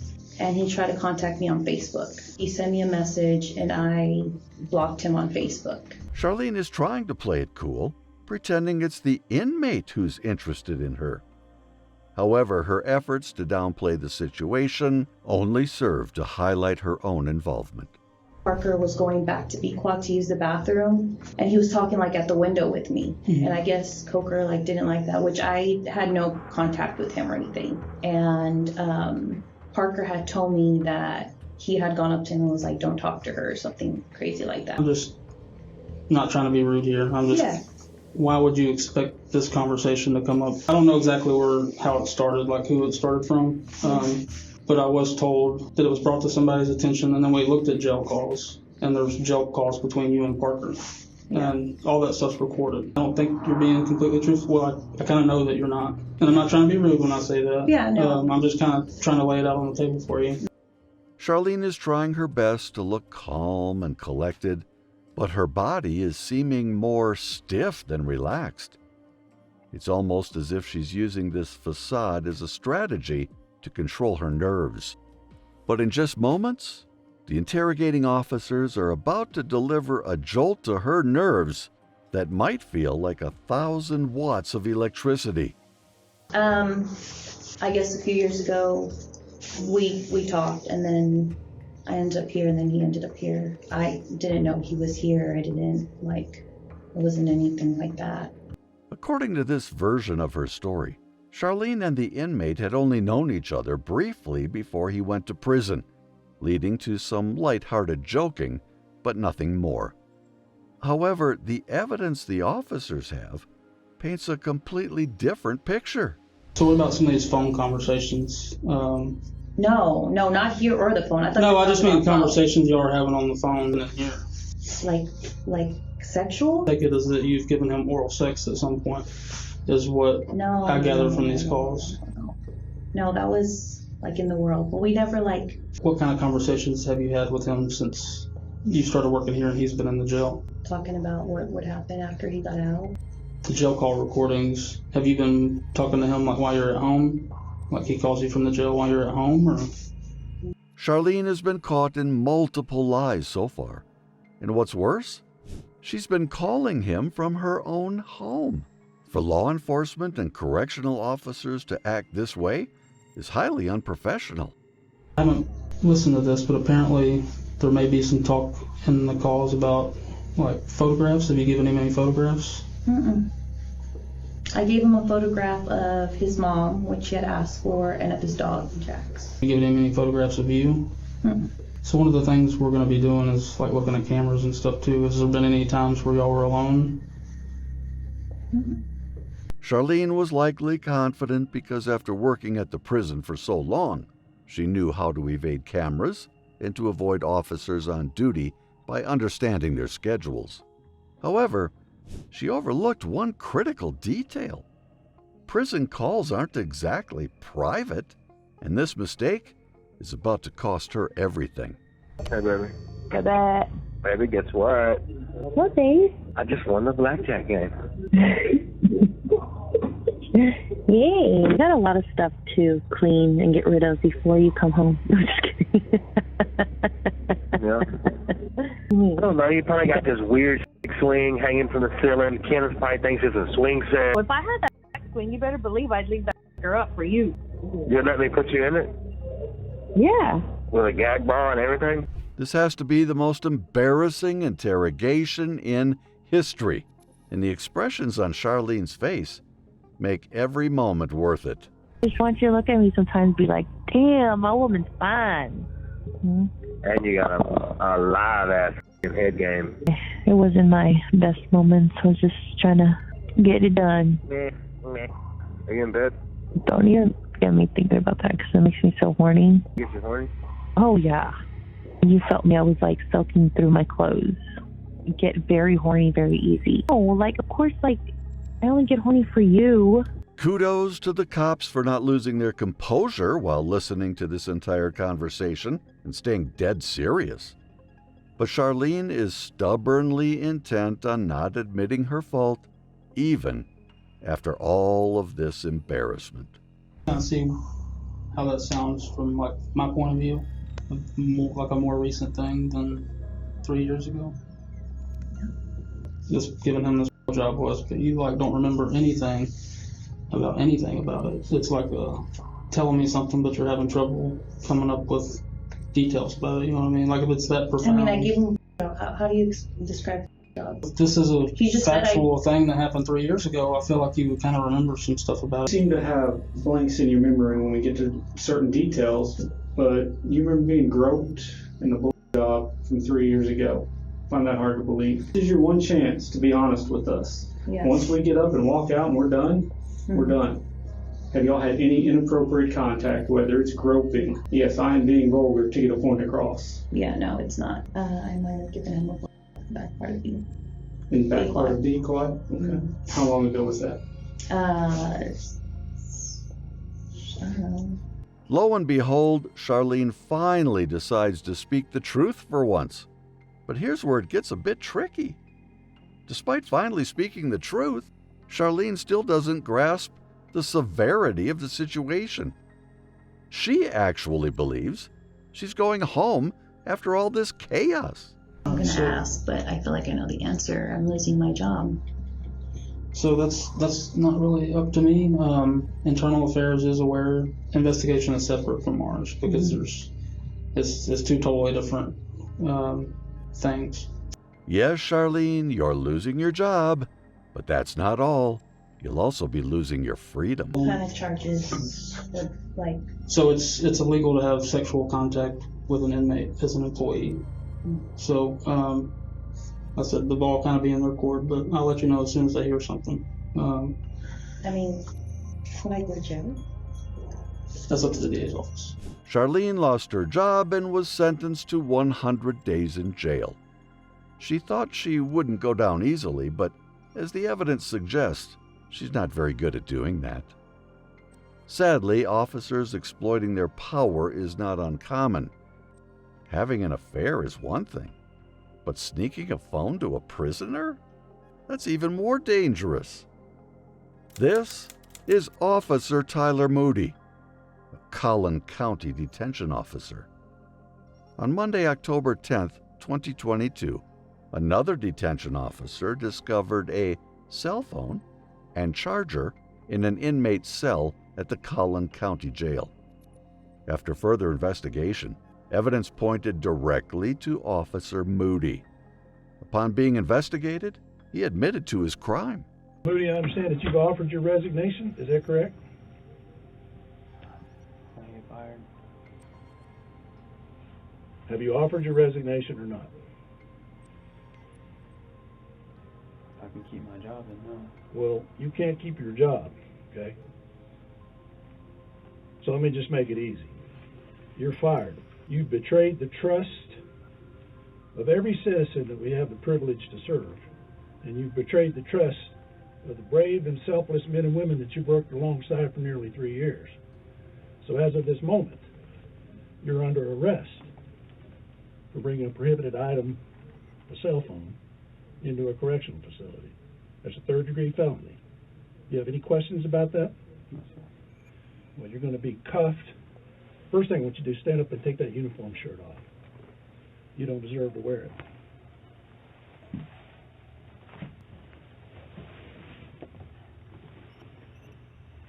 The prisoner Officer Moody had been dealing with was no ordinary inmate. He was serving time for aggravated attacks and murder. However, Officer Moody disregarded his duty for monetary gain.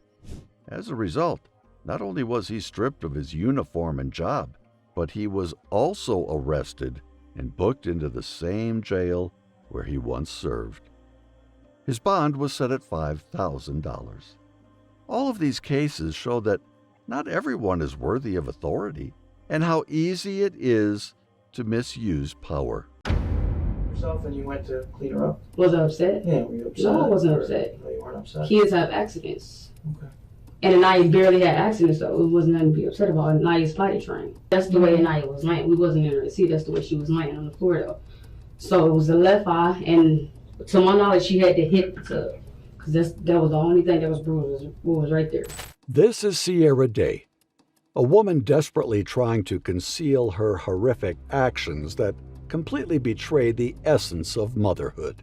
She has committed a crime, that will be remembered as one of the most appalling things a parent has ever done to her child. Devastates my entire life, my family, and the whole entire world. As you can imagine, an emotional finale to a case that started just over a year ago when paramedics found Anaya's lifeless body in her mother's Euclid apartment. On the morning of March 11, 2018, the scene at the Cultural Garden Apartments in Euclid was nothing short of a nightmare. Authorities arrived to find little Anaya Day Garrett, a 4-year-old toddler, lying unresponsive. Desperate attempts to save her led to a frantic rush to the hospital, but the grim reality set in when she was pronounced dead upon arrival. Her death was quickly ruled a homicide, resulting in the arrest and indictment of Sierra Day and Deontay Lewis on charges of aggravated murder. But here's where the story gets interesting. Upon her arrival at the hospital, Anaya was described as a mere shadow of a child, skin and bones, with her eyes frozen open, mouth hanging agape, and her body bruised, fragile, stiff, and cold. Medical reports revealed that Anaya's death was the result of a stroke caused by a brutal blow to the head, inflicted around 10 days to 2 weeks before she was brought to the hospital. Anaya Day looked like an Auschwitz survivor, Your Honor. You could count each rib on that little body. This violent act had set in motion a slow, agonizing decline. The little child, who deserved nothing but safety, love, and care, slowly withered away as her organs failed her. But the question was, who was responsible? And how could they commit such a heart-wrenching crime? The suspicions immediately fell on Sierra Day, the mother, and her boyfriend, Deontay Lewis, the so-called protectors of the child. This is Sierra's interrogation video. So we have a lot of questions we want to ask you, but first I want to give you the opportunity to talk about why you're here and what led to you being brought in today. Because I called the ambulance today, which my dude had called because we was very concerned because my daughter had started breathing. Okay. We went to Red Lobster, which was Thursday, and it was the first time going there. And I ate a lot. It's important to know that Sierra Day knew she'd be questioned about her daughter from the start. To cover up for Anaya's fragile state, she tried to claim that Anaya had been eating regularly. This was just a desperate attempt to portray that she hadn't been neglectful, as if it would change the fact that her daughter was so painfully thin when she passed away. It was like some pasta spaghetti with what do you call that? Pasta spaghetti with pasta spaghetti. It's not crab legs, but it's shrimp. With shrimp, and she had some other stuff or whatever. But she was doing fine when we was there. She was having a good time. When we left, we went home as a family, sat down, watched movies and stuff. We noticed Anaya started acting weird after we gave her like snacks and stuff. She threw it back up. So I called the nurse hotline, which is a 24-hour line or whatever. And I said I was very concerned. We left Red Lobster. I want to know why is my daughter throwing up. She said it could be a stomach virus. So I said, okay. And to my knowledge, I know Anaya is not allergic to nothing. So what I did, I gave Anaya ginger and I gave her Tylenol. She threw that back up. So I just laid her down. So then come Friday, Anaya was still pretending to do the same thing. And also Thursday night, she peed on herself. And Anaya normally goes to the bathroom. That was awkward to me. She did that twice. When did you call the nurse? I called Thursday. He fed her, I think it was like Kim's like French fries or whatever. She threw that back up. And I'm like, babe, I don't know what's going on because Anaya had never threw up this much. She just kept throwing up. And I'm like, I don't want to keep throwing up because it can make her lose weight. Anaya threw up again. I'm like, babe, I'm very, very concerned or whatever. So he was like, just let her lay down or whatever. So we let her lay down. He went to the store, he got her some soup. What day was that? For Saturday. He had got her some soup. Okay. So I'm like, well, maybe she could take the soup down. I'm like, I don't want to keep giving her ginger ale, but he was like, we'll just give her ginger ale. I gave her ginger ale and I gave her some water. And she threw that back up. Okay. And you're saying my dude, but you're talking about your boyfriend, right? Boyfriend. What's your boyfriend's name? Deontay. Okay. You can spell it. DeonteLews. Okay. Deontay Lewis was an old high school friend of Sierra. They had reconnected in 2017 and soon began dating. They eventually moved in together. However, as their relationship developed, Day's treatment of Anaya grew harsher, and she began to isolate Anaya from relatives and friends. So come Saturday or whatever, he was like, just let her rest, don't bother her. I'm like, I'm very concerned because Anaya has never acted like this pertaining whatever she ate, whatever. I'm like, it could be allergic actually, but I was notified when she was born she wasn't allergic to nothing. Okay. But come Saturday, she was like, Mommy, I got a boo-boo. So I walked her to the bathroom and I sat on the toilet. I'm like, babe, we got to do something. Either we call the paramedics, because I don't know what to take it from this point or whatever. So she sat on the toilet. My dude was making a chicken noodle soup, and I was getting her a little more ginger ale, and I put a little more Tylenol in the ginger ale a little bit. We noticed a boom, and I fell to the floor. There was a cut on her eye. So I put peroxide on it, and my dude had put some ice on it or whatever. So we took care of that. She was doing a little okay. But he was like, call the paramedics. I'm like, well, baby, just see how far it leaves from here. So we let her go. We let Anaya go to sleep or whatever. It comes Sunday. Me and my dude was asleep or whatever, and he was like, hey, you smell that? I'm like, no. And it was boo-boo, as if she was just moving around in the bed or whatever. So I took her out the bed, and I just started wiping the bed down, washed her up. I had to take her hair down because it was boo-boo in the bed, as if she was moving like something was wrong. Washed her up or whatever. She was doing good. When I noticed when she was in the tub, she was just doing some awkward breathing. When was this? Sunday. She was doing some awkward breathing, whatever. So I took her out the tub. I'm like, baby, I think we're gonna have to call the paramedics. I don't know what to do. So I noticed she stopped breathing for a minute. I'm like, so I tried to do CPR. I put 2 hands on her, and I did that. And it's like she came back. It's like she was gasping her. She had came back. So I just started putting clothes on her. I'm like, because I was like, Deontay, my dude, I'm like, I don't know what to do at this point. I tried to do CPR. None of that worked. He was like, give her some more ginger ale. I'm like, no, she could probably choke, whatever. So I'm like, just call the paramedics. So as he called the paramedics, I was talking to a young lady, whatever, and she was taking through the steps that I already did. And she was like, keep doing 15, whatever you call that, over and over. And I kept doing it, and it didn't work. And I already knew it was going to lead to detectives and stuff because of the eye situation. Okay. But You're right that the eye situation is troubling. When are you saying that happened, that she fell? That happened Saturday evening. Saturday evening? Mm-hmm. You said that she fell.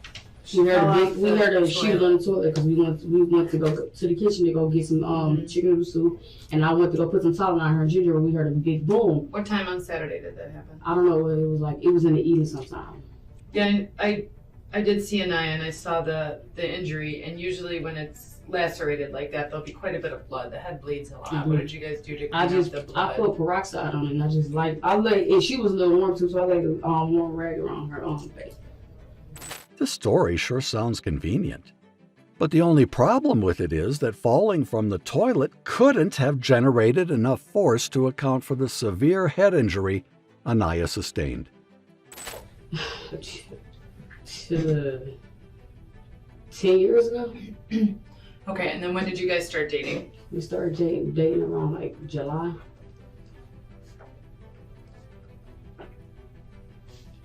How did you guys hook back up after 10 years? Through my twin brother. I mean, I would see him every now and then, but like through my twin brother. When did he move in with you? Did you live at Harborcrest when he moved in with you? Yeah. When was that? Around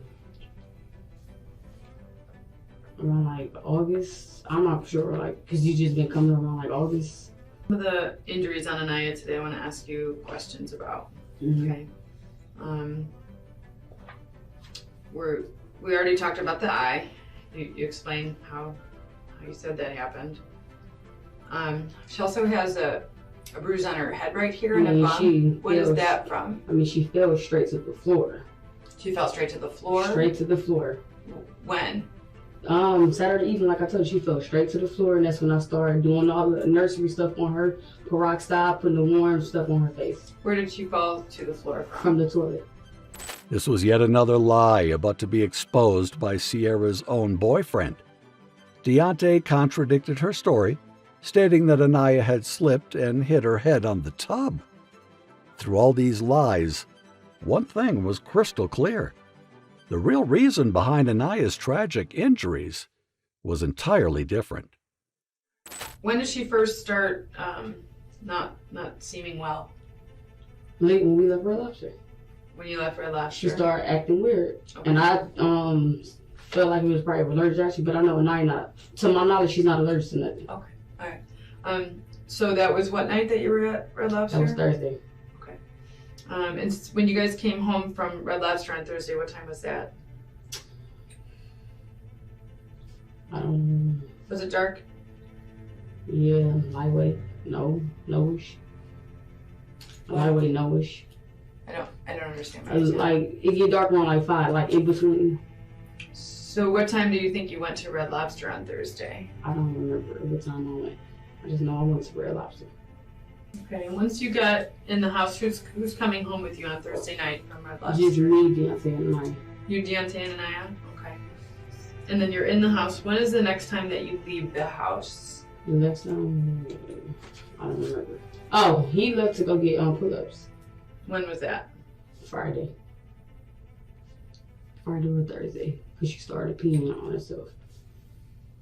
Okay, now you're saying maybe it was Thursday? I don't remember the exact day. I just noticed my daughter started peeing on herself, and I just told my dude to go get pull-ups because I didn't want to waste her clothes or pennies that she put on. Okay. Because she wasn't acting like Naya, hyper. Talkative. She's very talkative. She wasn't talkative. Okay. She'd just be like, "Mommy, I'm sleepy. Mommy, I want to lay down." That's why I just feel like it was a virus or something. A stomach virus, like the nurse told me, it was probably like a stomach virus. Because Anaya's not allergic to something, allergic to nothing. Okay. Okay, so then she didn't seem to be doing well, wasn't herself. Said she was sleepy. She was doing a little bit okay. You knew she wasn't okay. And then how long after that did you notice a change? She wasn't responding for them. How long? How long after you gave her a bath? Only thing she kept saying when she was in the tub, "Mommy, I don't want to go to sleep. I want to lay down." So I just gave her. Only thing I knew to give her was ginger ale, for real, and Tylenol. And then you laid her back down after the bath. Then what happened? She kept acting like she couldn't breathe. Okay. So that's when I did the CPR thing. Okay. And I kept doing it over and over. And I also did mouth to mouth too, and that didn't help. Okay. Are you trained in rescue breathing with your early childhood? I took classes and stuff. That's why I prolonged to do CPR on her with 2 hands. That's what you're supposed to do because she's only 4 years old. She's a kid. Okay. All right. So you have training in CPR, and you have training in administering CPR to children. Yeah, because I'm working in the daycare. Yeah. Okay, and the daycare requires you to have that? You got to. When's the last time you had that training? A couple of months ago. The officer then shifted the conversation to Deontay, and it was striking how Sierra's tone changed. She spoke about him with an odd sense of joy and excitement. For a mother who had just lost her daughter, it seemed bizarre that she displayed more emotion for a new man in her life than for her own child. Like, are you serious with him? Yes, I am. Has he ever asked you about the possibility of marriage? And but I just told what him are your plans? I mean, I do want to get married, but I want to make sure it's right from me and my daughter. Because anybody can say they want to marry me. Yeah. Because he felt like since we've been together for a minute. I mean, not for a minute, but we knew each other for a long time. But we just started dating as if we started knowing each other. Basically, that's how I see it. So I want to wait.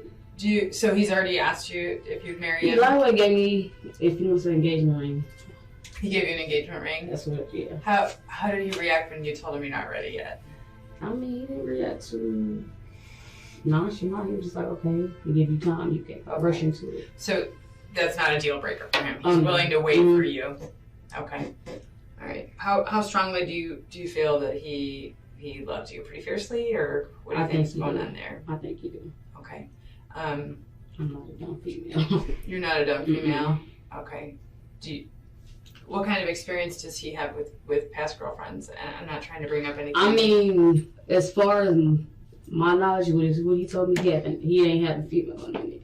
He's waiting on the right one. So you're the first? Basically, yeah. So first, as in what he take for real. Yeah.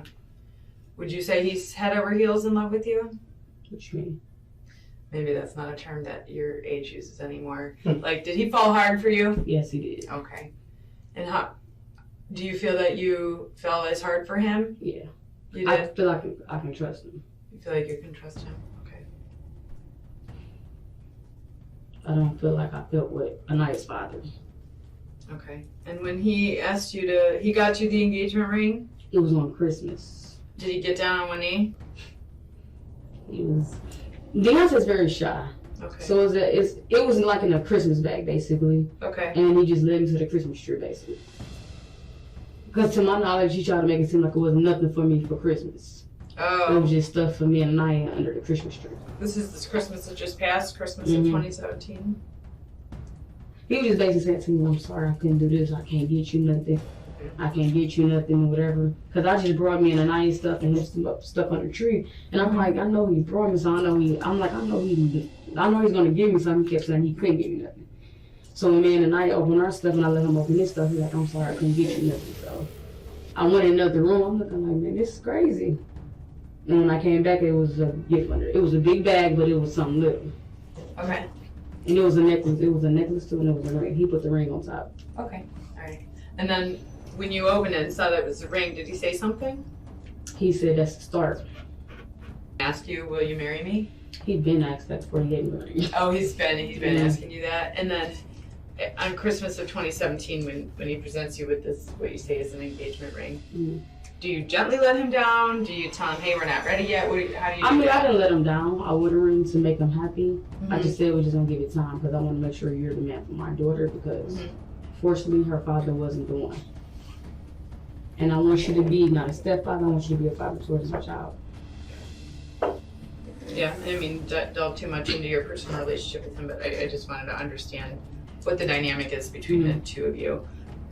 Does Anaya call him Deontay or Dad, or what does she call him? She called him Daddy once. She called him Daddy once? Yeah, she called him Luke. So let's talk about some history with you and Anaya years before Deontay's even in the picture. Particularly an investigation that I'm familiar with is one from May of 2017. So that one is just before him. But then that opened up our eyes at the Eucalyptus Farm to a lot of other indications. What can you tell me about that report from May of 2017? What do you mean? The one that involved Children and Family Services? Even before Deontay entered their life, Sierra was far from being an ideal mother to Anaya. She prized cleanliness and order, qualities that didn't always mesh well with raising a toddler. She also believed in strict discipline. Family members and daycare workers had already begun to notice troubling bruises on Anaya's body, which Anaya herself revealed were caused by her mother. Despite multiple reports, Day always managed to convince the caseworker that nothing was amiss. But this new relationship took the mistreatment to a whole new level.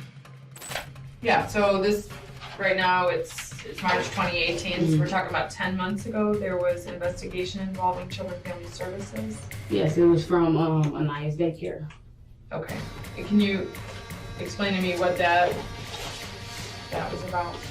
A scratch on her head. How did it go when Children and Family Services followed up with you about that? Well, first thing they do is go to your home, make sure you got food, make sure your daughter got clothes and shoes, and make sure your home is clean. They talked to me. They was like, you don't look like an abusive mother. I'm like, I'm not.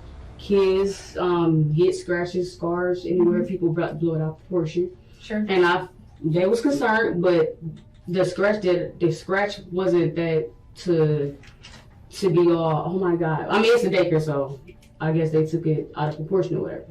But when they called, she came up to my house. She was like, you have a lovely home. Anaya seems happy. You got food. She checked to see if she had a bed, shoes, and clothes. And she didn't find nothing, basically. Did they suggest that you change the way you do anything with? No. How long had Anaya been going to the daycare there? This was, what daycare had reported this? Harbor Crest. Harbor Crest. And how long had she been at that daycare? Anaya been at that daycare because she was going to my daycare. We had to give her the infants, so I could transfer her over. And then at what point did she go back? You said why did you switch her back? Because I felt like her daycare wasn't on point to, with their jobs. They had they ran through like 20 teachers. I found out one of the teachers was caught smoking. And I believe in rolling, one of the teachers was caught rolling the blunt inside of the daycare. Mm-hmm. Anaya had 2 bruises on her eye that I wasn't aware of. So lightweight blew up at the daycare. What happened? I lightweight blew up at the daycare because the mark was bad. To my knowledge, Jess's mother was bad. It's no surprise that in reality, there were no such issues. Sierra pulled her daughter out of daycare simply because they had reported their concerns about possible neglect to Child Protection Services. I switched the night from Harbor Crest when I started hearing other stuff. I heard that the teacher was hitting on the kids. I heard the teachers wasn't. I've been hearing this stuff before, but I couldn't find a daycare for a night. So she went back to Harbor Crest after that investigation. And then I transferred her, I want to say about like a month or two. What is your relationship like with Anaya's father? Horrible. He put his hands on me, so I filed a restraining order. Is there a police report of this incident that you? It should have been here. I dropped one off at Euclid. I had one in my daycare. No, not the order. I mean, of the. You're saying that he put his hands on you. Where did that happen? Mike came up to my job to get ready to take her up. And I felt like he was stalking me. Mm-hmm. I got documentations because I showed the courts. Mm-hmm. Him calling me out my name. Okay. Him threatening me. Okay. He came up to my job unknown. Co-workers had to contact my phone like you might want to watch out. Michael has damaged my apartment on 260th to the point I couldn't get my deposit back. He put his hands on me several times. Did you make a police report in Euclid when he came to your job? 260th, the cops came out and... No, I'm asking about, you're saying when did he put his hands on you? He came to my job. He threatened to put his hands on me. Oh, he did not put his hands on you? He threatened. He threatened. Okay, is that what you got the order based on? Yeah, and he was stalking me, and when he came to my daycare, he woke all of my daycare kids up. And he put his feet in the middle of the door, and he put his hands on the door. And I asked him, can he leave? And he told me, no, I want my daughter or whatever. I don't get to see my son, so I want to see my daughter. And I'm like, Mike, I don't keep an eye away from you. I'm at work. I will drop her off. And he was looking like, well, BIT said you want to see my daughter. I'm in daycare. I'm in the work area, so I didn't say nothing to Michael. And as I went to go get my phone, I said I was going to call the cops. He was like, I am a whole security guard. I'm not scared. I'm not afraid of the cops.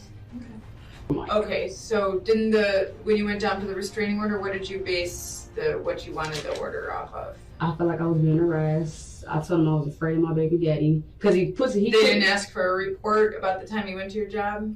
A report?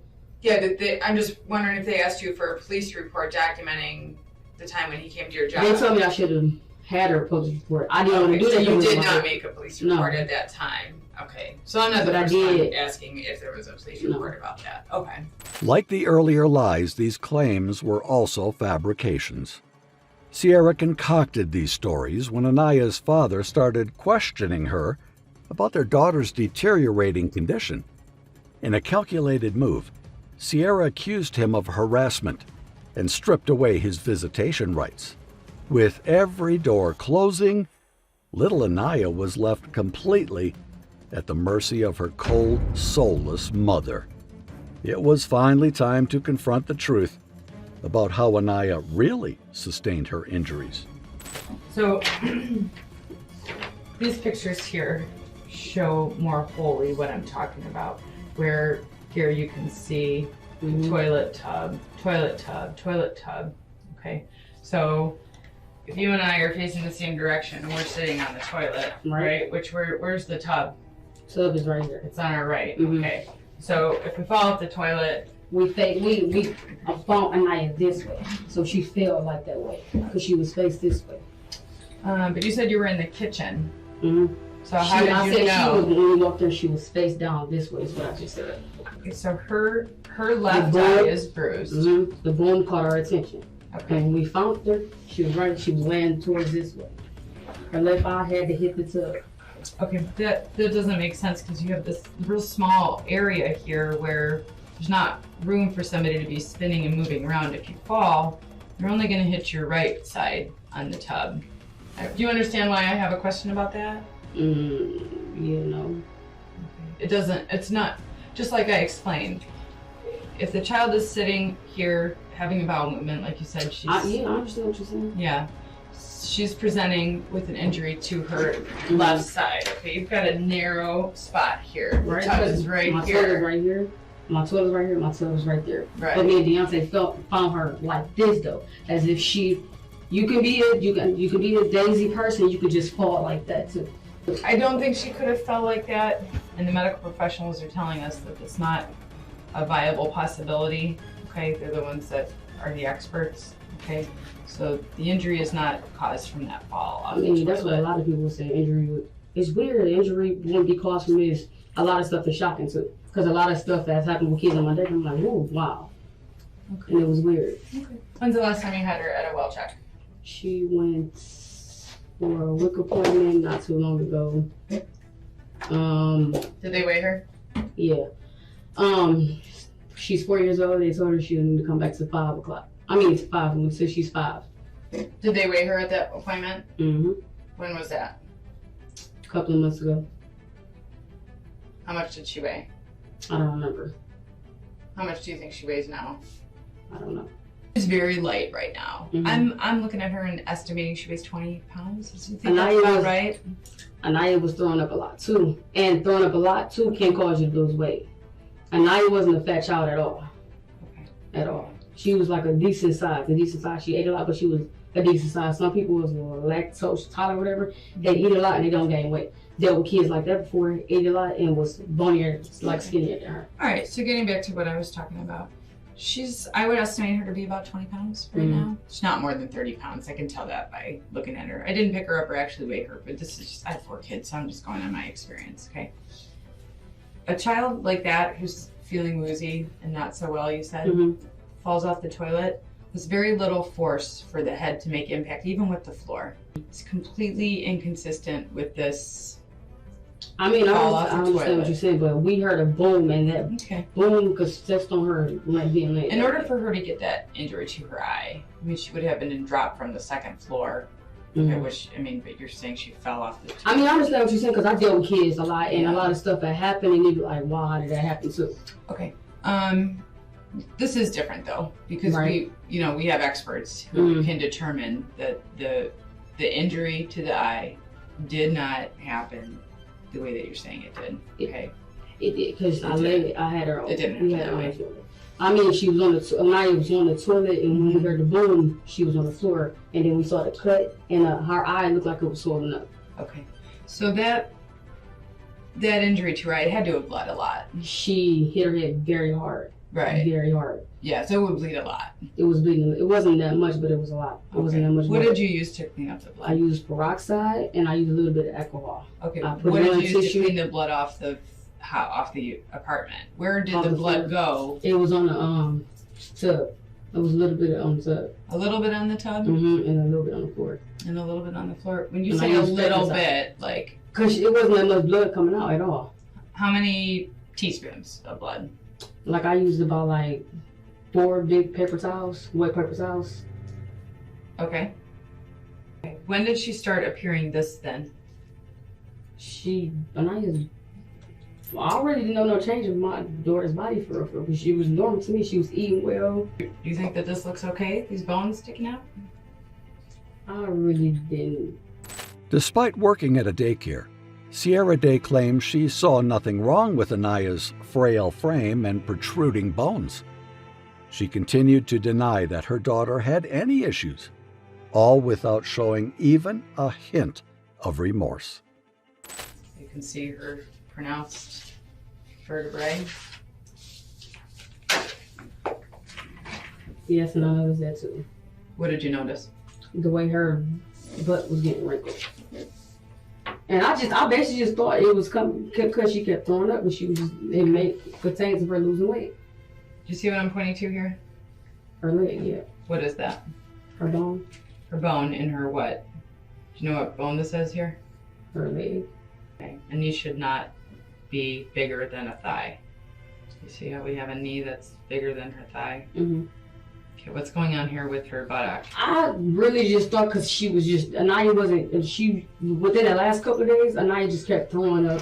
And like I told you, I told my dude, that's the reason why it can be caused because she's losing weight. You have training in early childhood education. This did not happen since Thursday, okay? Sometime before last Thursday, she started looking like this. When was it? If her body started looking like that, I would have proceeded to take her to the hospital. Why didn't you take her to the hospital? It wasn't, her body wasn't out of proportion to the point that I was concerned to take her to the doctors. So you saw her body like this? It wasn't really like that. But it is like that. It is like that. We're looking, yeah, it is like that. Mm-hmm. Okay. And the doctors have said it did not happen since Thursday. I know what you're trying to say. It did not happen since last Tuesday. Her body wasn't looking like that. Anaya was. When did her body start looking like that? I said, well, her butt started looking weird around like Tuesday or Wednesday, but it wasn't out of proportion, so I can call the hospital. What I'm saying. Anaya was throwing up a lot. What I'm telling you, Anaya wasn't a big sized kid. Child that looks like this, right, needs rushed to the ER because there's something seriously wrong. Okay. Mm-hmm. I mean, I understand what you're saying. Right, but you didn't do that. You didn't take her to the doctor. You I haven't taken her to the doctor since you don't remember when. Sometime when it was summer and maybe not even this past summer. That's when she had a checkup. And if you go to the hospital, Anaya's been to all her checkups. Well, what hospital would I go to find you that go to out? the hospital. Her pediatrician. You don't even know her pediatrician's name. How am I going to get medical records? I mean, I've heard it's a male. It's a male, but it's sometimes a woman too, but I don't know her doctor's name. Mm-hmm. Anaya has never had a fat weight or a big weight for it. Mm-hmm. I know her butt never looking like that. Yeah, we're not talking about whether or not she has fat. There's definitely no fat in this picture. You've got bones that are sticking out further than the thigh. It's totally not normal.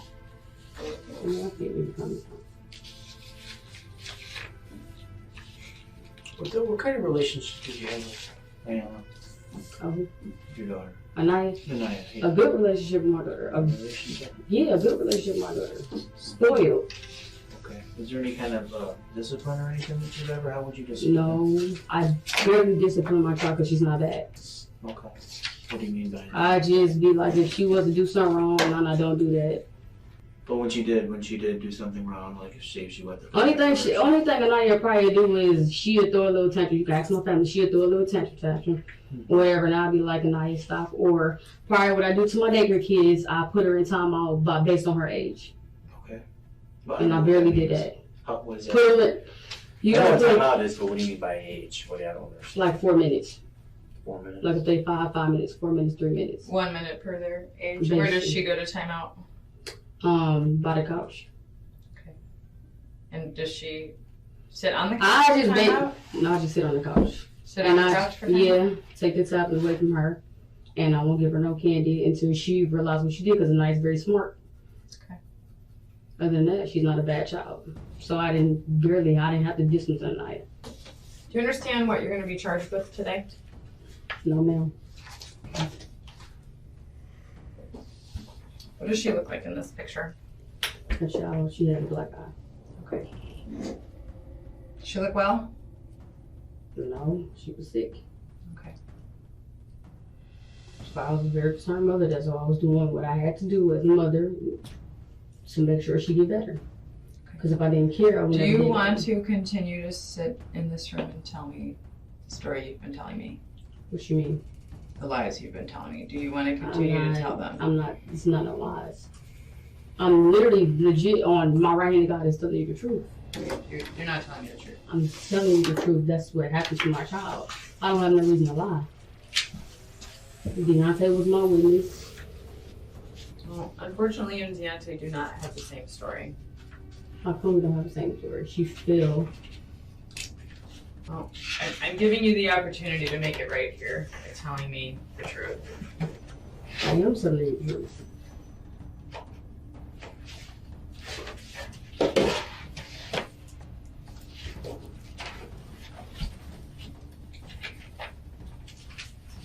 I wouldn't be sitting here with you if I thought you were telling me the truth, because we'd be done already. Okay? I mean, I'm not lying about nothing. That's what happened. And I don't see how. Your story does not at all match what caused these injuries to your daughter. Okay? It's not truthful what you're telling us. I'm telling you the truth. I have no reason to lie. Like, if it was cameras in my house, you would have seen it. Well, there are no cameras in your house. I'm just saying. This is not a fall. Okay? You can stop trying to convince us that we know this is not a fall.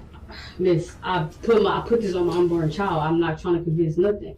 Are you pregnant? No, I'm just saying. Okay. You said you're unborn child. I just was asking if you're pregnant. Okay. This is not for me, okay? Right. I'm not a medical doctor. We have medical doctors confirming this is not a fall. Mm-hmm. Okay? Would you think the medical doctor is the expert, right? I mean, anybody can be an expert, you know what I mean? Not anybody. It takes a lot of work to get I'm not saying it like a that. degree, a medical degree, you're I'm gonna get what you're saying. You're licensed to practice medicine, especially to be a pediatrician, Right. because that's a further area of specialty. Mm-hmm. It's possible that with a new relationship and the prospect of marriage on the horizon, Sierra may have started to see Anaya as a hurdle in her life. Perhaps that's why she began mistreating Anaya, eventually leading to the poor child's tragic demise. Despite the lies, both Sierra Day and her boyfriend, Deontay Lewis, were arrested and later indicted on charges of aggravated murder. During the trial, several police officers and paramedics testified that the apartment had been recently cleaned. One officer even mentioned the strong smell of cleaning supplies, including bleach, mixed with the unsettling odor of rotting meat.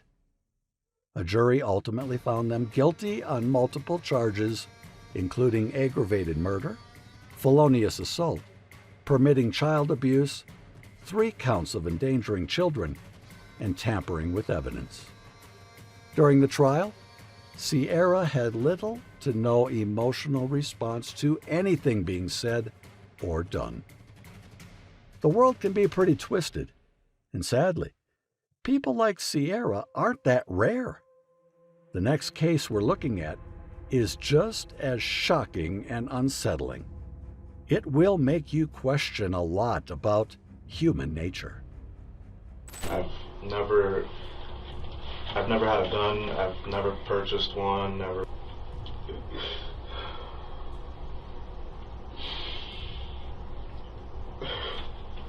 These are the phony justifications and fake tears of Cassandritz Blanc, a man so consumed by his own ego that he shot and killed his wife simply because he felt disrespected.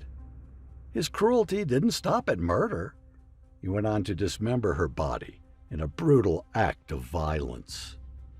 Remarkably, he showed no genuine remorse until he was on the verge of being caught. His interrogation video is nothing short of shocking and chilling, with his face displaying a disturbing lack of emotion and a cold, unsettling indifference to the horrors he has committed. I'm not going to play games with you. I'm not going to beat around the bush. I'm not going to try to trick you into anything. Within the next few minutes, you're going to find out where I'm coming from, but quite honestly, you already know it. And it's your choice whether you decide to be honest with me. The only thing that I would ask is to not lie to me. Okay. Well, I had just a little shot of it. Not this morning, but... Last night? Yeah. You seem pretty straight. That's what I mean.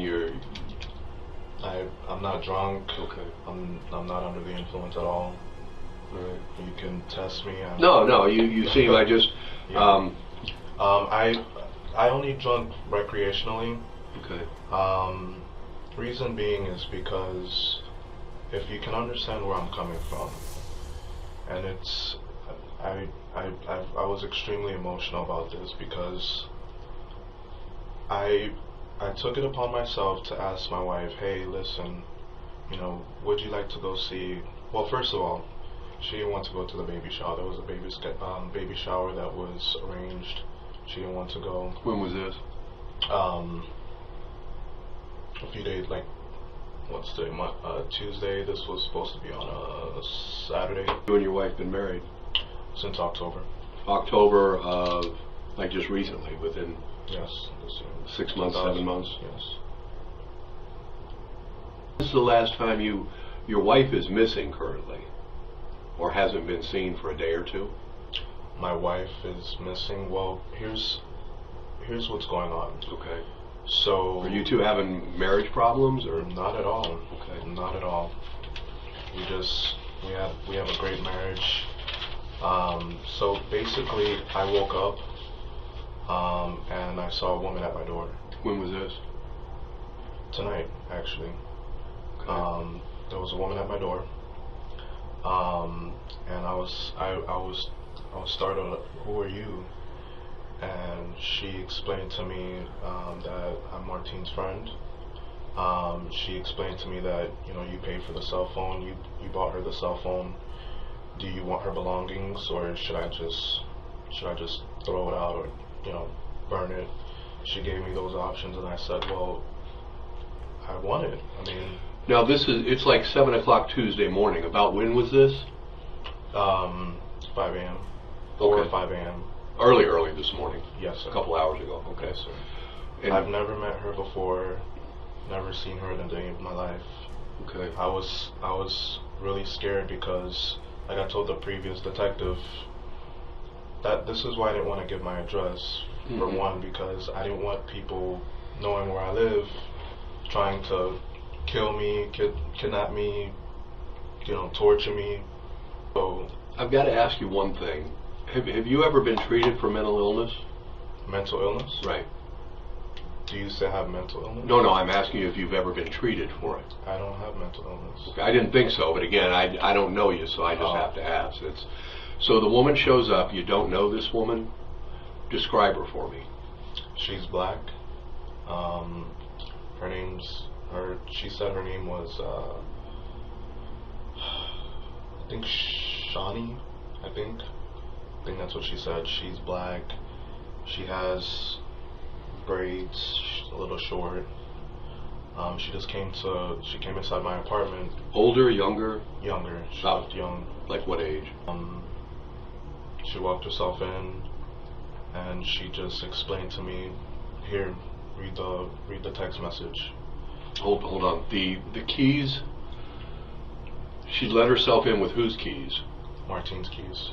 And she had some kind of rag in her hand, and she just threw her belongings towards me. Where are Martine's keys? In the kitchen. She says. In the kitchen in your apartment? She says, yes, that's where she put it. Yes. What do her keys look like? It's got a big M. Okay. Yeah. Showed you a text message? On whose phone was the text message? She told me, why don't you check the text message that she sent you? And I opened the text and I read it. And it's basically Martine just saying she's had enough. I've just read quickly, and she telling me she loves me. She doesn't want me to go through anything like that, you know. And I was just stunned, and I said, where is she? And she said she's with my brother, and they're doing it right now. So this woman says that your wife is having sex. Was that what she was implying? No, not having sex, no. Like, what's doing it?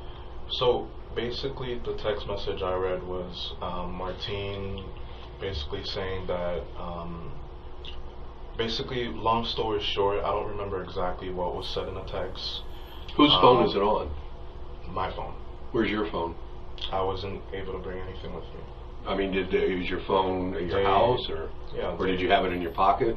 Like, basically, the officers, they stripped me of everything. But did you have your phone on you? Did the officers take your phone, or was it in the apartment? It was in the apartment. What kind of phone do you have? An iPhone. An iPhone. From the very beginning, Blanc's statements are incredibly bizarre. Who in their right mind would let a stranger into their home, much less allow them to dictate checking their phone? It was these odd and troubling statements that led the investigating officer to question Blanc about his mental health. He was explaining, her issues with her dad. She couldn't take it anymore. Basically, it was basically a lot of, like, animosity towards him through the text message. And she basically was like, I did it, And did what? Like, she was responsible for her dad's death. Okay. Yeah. So basically, she said she was helped, an individual named Juan. Juan? Yeah, Juan. And she said she took something about taking care of him too.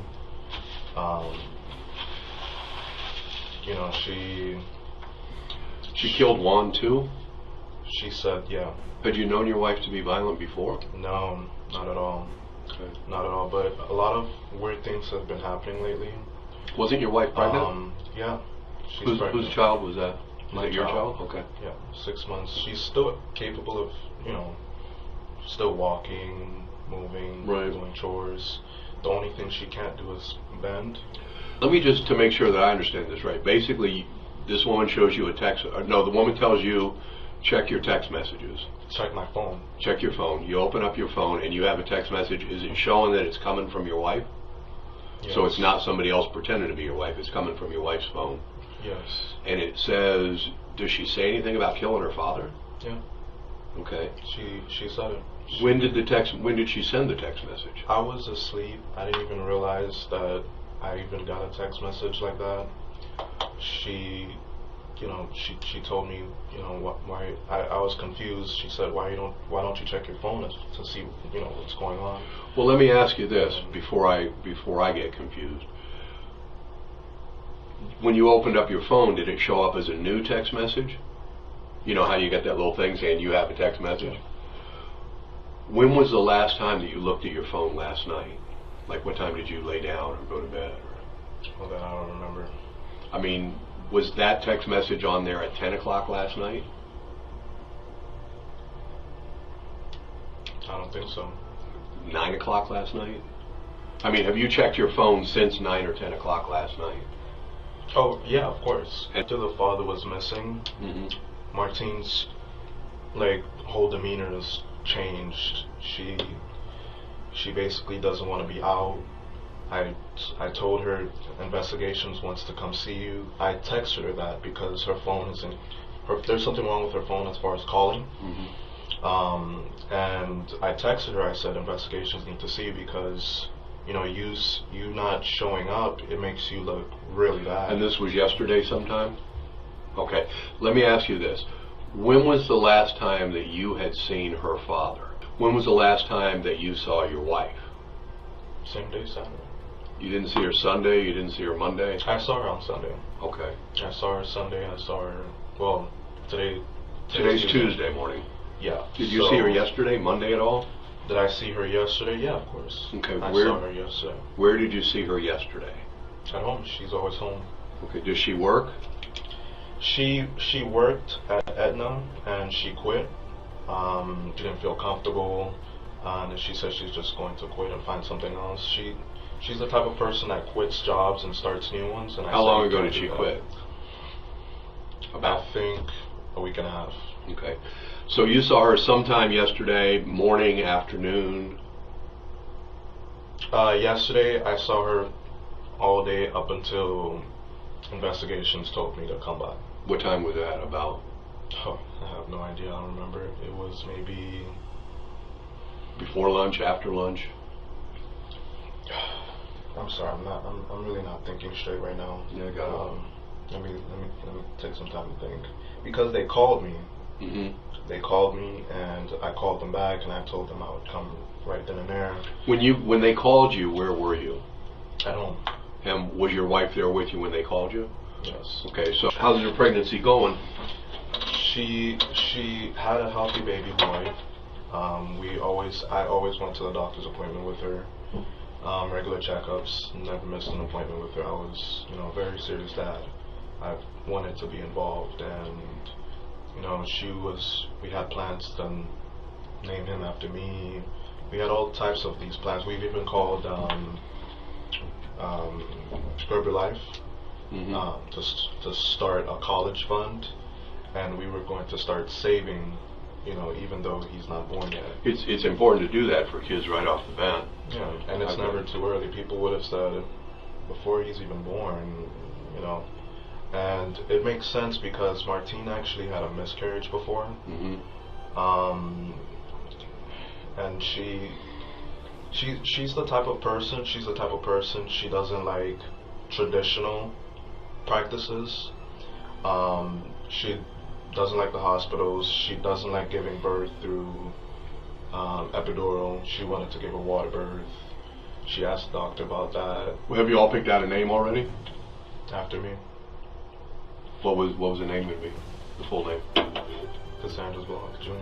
Okay. Oh wait, there's a middle name. I think Josiah. Okay. It's Lear.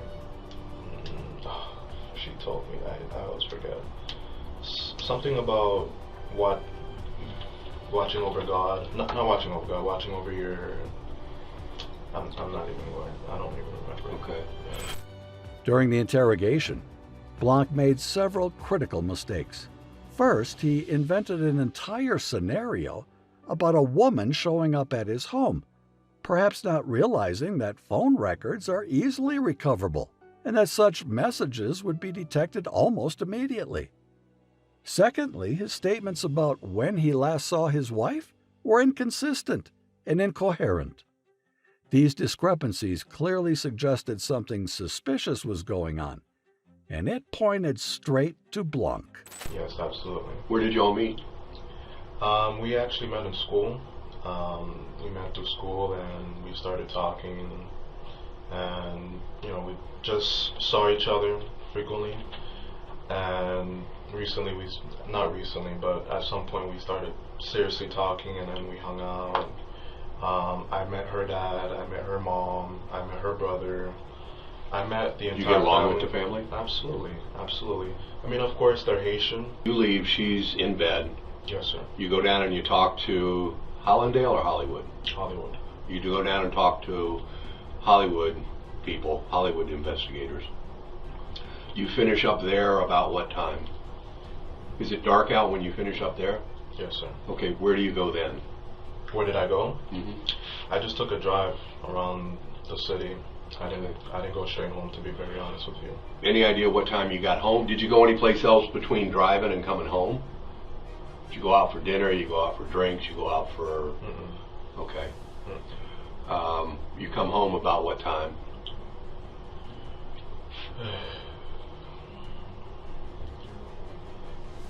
I believe it was... I have to approximate. It doesn't. I have to check my phone because I wasn't really paying attention to the time because the way it ended, I didn't really appreciate that. So the way what ended? The conversation with the detectives. Oh, with the Hollywood. Yeah, because I came, I showed up, I gave you my side of the story. And they started to tell me how, we didn't see a Hispanic man in front of the door or a van. Looking at them, how are you going to tell me if that's exactly what I saw in the background, a van? I'm not crazy at all. I mean, you can have a physician test me. I mean, I'm not mental at all. I know what I saw.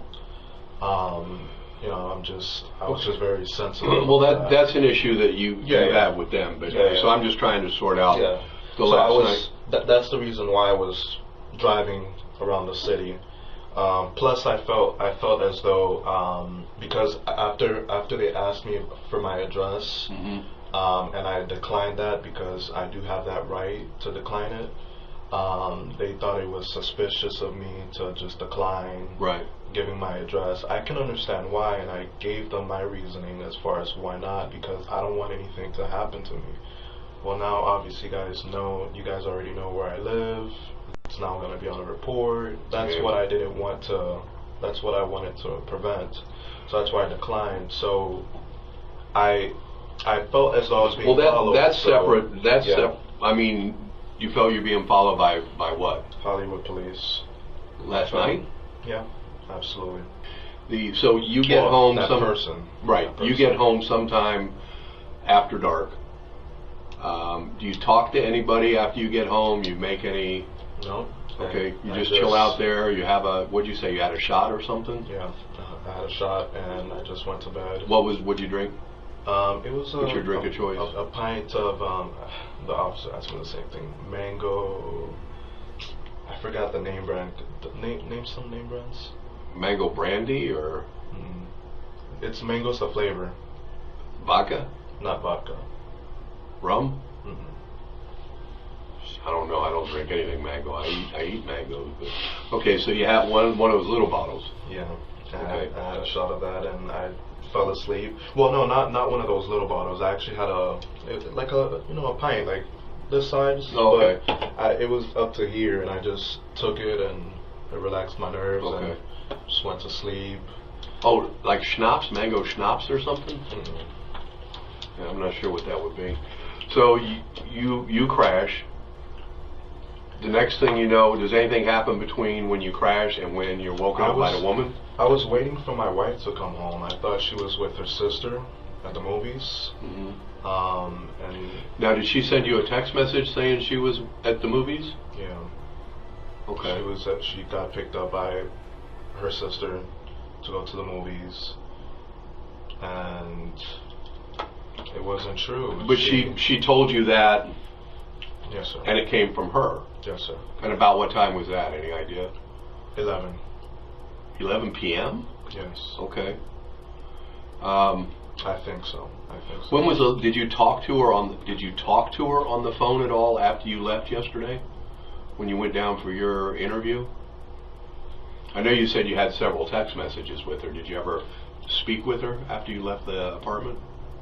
Yesterday? Right. Yeah, she was home. Yesterday when it was the interview, right, that's what I mean. You get in the car and you drive. Did you go to the Hollywood station? Yes, sir. You drive to the Hollywood station. I know between, say, yesterday evening, early evening, and this morning sometime, you had text messages from your wife. Did you ever talk to her on the telephone? No. Did you all normally just communicate through text messages? Well, it's her sister. I mean, I don't see why not. I thought it was her sister. Do you think she's screwing around on you? No, not at all. Okay. Not at all. So this woman shows up this morning somewhere around, what did you say, 4 o'clock? Yeah. And tell me again, she knocked on the door and woke you up, or she came in and woke you up? She opened the door. Did you wake up when you heard the door open, or did she wake you up? She woke me up. How? She just, hey. She came into your bedroom? Where were you sleeping? In the bedroom. You didn't hear her come into the apartment? Well, we just moved into the apartment. When I'm asleep, I don't really hear anything unless you're yelling at my ear. Okay. We just moved in. We don't really have furniture. We were actually planning to do that. It's been 2 months. You know, we just have a blow-up bed. We were actually going to get a bed. We actually were going to get the bed that I had when I was living with my parents. It's a big old bed, and we were going to bring that to the apartment. We also bought a refrigerator. She gives you your wife's phone, and what else does she give you? And she tells me where the hand truck is located. Okay. So that's. When was the last time you saw the hand truck? Well, it was sitting in my apartment. When you went to the police interview yesterday? It was in my apartment. So. And when you came back last night, where was it? Well, she told me it was downstairs and it had blood on it, and I never had blood on my hand truck, so that's why I took some cleaning gloves because I didn't want to touch all of that, and I just took a trash bag. It smelled really bad, and I just took it. The hand truck smelled bad? And I threw it out. Yeah.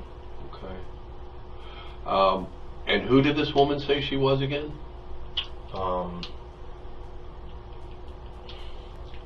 They're friends, she said. Okay. And what? She said I'm her friend. And what did her brother have to do with it? Her brother wasn't in the apartment. She said her brother is taking care of the situation. Okay. About the text message. Taking care of? What did you take that to mean?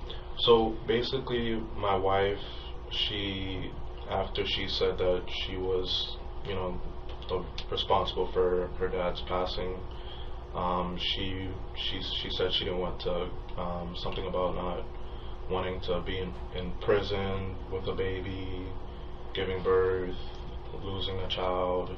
She said all this in a text message? And yeah, she sent a really long paragraph. It was like I had to scroll through. Is that still on your phone? Yes, sir. Now, how do you get into your phone? How do I get into? Yeah, do you have a passcode on the phone? Yes, sir. Are you going to give me that code? We need to get the message. Yes, I can give it to you. What's your code? But I don't know her. I don't know her passcode. Her passcode. It's. As long as we can get it off your phone. Yeah. I mean, that's what's important. So basically, Blanc's behavior was utterly nonsensical. Who would remain so calm upon seeing a stranger with their spouse's belongings? For someone whose wife is missing, his unsettling calmness is deeply disturbing. On top of that, he kept adding and removing details from his statements, making everything even more suspicious. She wanted to kill herself. And after she died, she wanted to be burnt, like into fire. Did she say how she was going to kill herself? A gun, using the woman's brother's gun. What kind of? Does she have a gun? Does she have a gun? Right. Not her, but sounds the way well, actually, I don't know. Actually, she may very well have a gun, but based on the text message, it sounds like she doesn't, because Martine is asking her for her brother's gun, if that makes sense. So, if I understand this right, and correct me if I'm wrong, she's saying that, and it's all written down somewhere, so she's saying that she shot her father, and then she shot the other guy too? Yes. So that's two of them. And you don't know, and you think it was the other guy's gun that she used? Perhaps. Have you ever seen her with a gun before? No. Do you have a gun? No. Okay. And speaking of, so basically another thing she gave me, like threw at me, was the gun. It came in a box with a bag, and I looked. I made the mistake touching it, but I never. Obviously. Well, I mean, she handed it to you, so. I never used it, and. Where in your bedroom? Either it's on the bed or on the floor, because I immediately put it away. Okay. So let me ask you this: is there anything else in that apartment that this woman brought in that belonged to your wife? Is your wife's phone in there? Yes. Where's the phone? In the bedroom, because she threw it at me. Remember? That's the one in the white wallet. Yeah. Your wife's keys are in the kitchen. That's the one with the M on it? Yes. Anything else that she gave you that belonged to your wife? Clothes and... And where are they? In the room. In the bedroom or in the... In the bedroom, yes, sir. Okay. And what are they? Are they folded up? Are they in a box? Are they in a... Just munched up. It wasn't even folded. It's like this, and just... Anything else that did she bring you anything in a box? Did she bring you anything in a bag? Did she bring you anything in a sack? Yeah. the gun I told you and the ammunition. Like, it's got a whole case of ammunition. But I mean, how did she bring that in? That's what I'm asking. What was it? Was it all? Was she just carrying it in the bag? Yeah. And she had a rag. She had a rag that she was holding, and she was just holding it. What kind of bag? Maybe another little bag of chips. You want? What do you want? You want? I think you got a choice. We got chips or we got cookies. I'll take the cookies. Okay. Yes. All right. Hold on a minute. Thank you. I appreciate you filling in the blanks here for me. Of course. Killed her father and won. So it sounds like my wife killed herself, or she's the type of person that how can I say it? She doubts herself a lot. She doubts. She's easily scared. So a lot of times But she would have killed herself in a 5 or 6 hour period, because she was alive at 7 o'clock when you went to 6 o'clock when you went to Hollywood. She was alive when you got the text message at 9 o'clock after the interview. I told her, you need to go see Investigations right now, because they're wanting to speak to you tonight. It's very serious. It's your dad. Your dad And is you think dead. that's why she killed herself? I think so. She admitted it in the message. She didn't want to go through the consequences. Cassandra, I just want to make sure that I've got this right, because I don't want to take notes and be completely off on this. If you go down and you talk to the Hollywood guys, they're getting a little confrontational with you, it kind of throws you off. You leave, somebody's following you. You go back to your place. Two cars. A couple people are following you. Mm-hmm. You go back to your place, you do a shot, you crash. You're not that concerned about your wife, because you're getting a text message from her saying that she was there when you left at about 7 p.m. Monday. About 6 p.m. Monday or whatever it was. I wasn't concerned because I left. And she sent you a text message I left and she was there.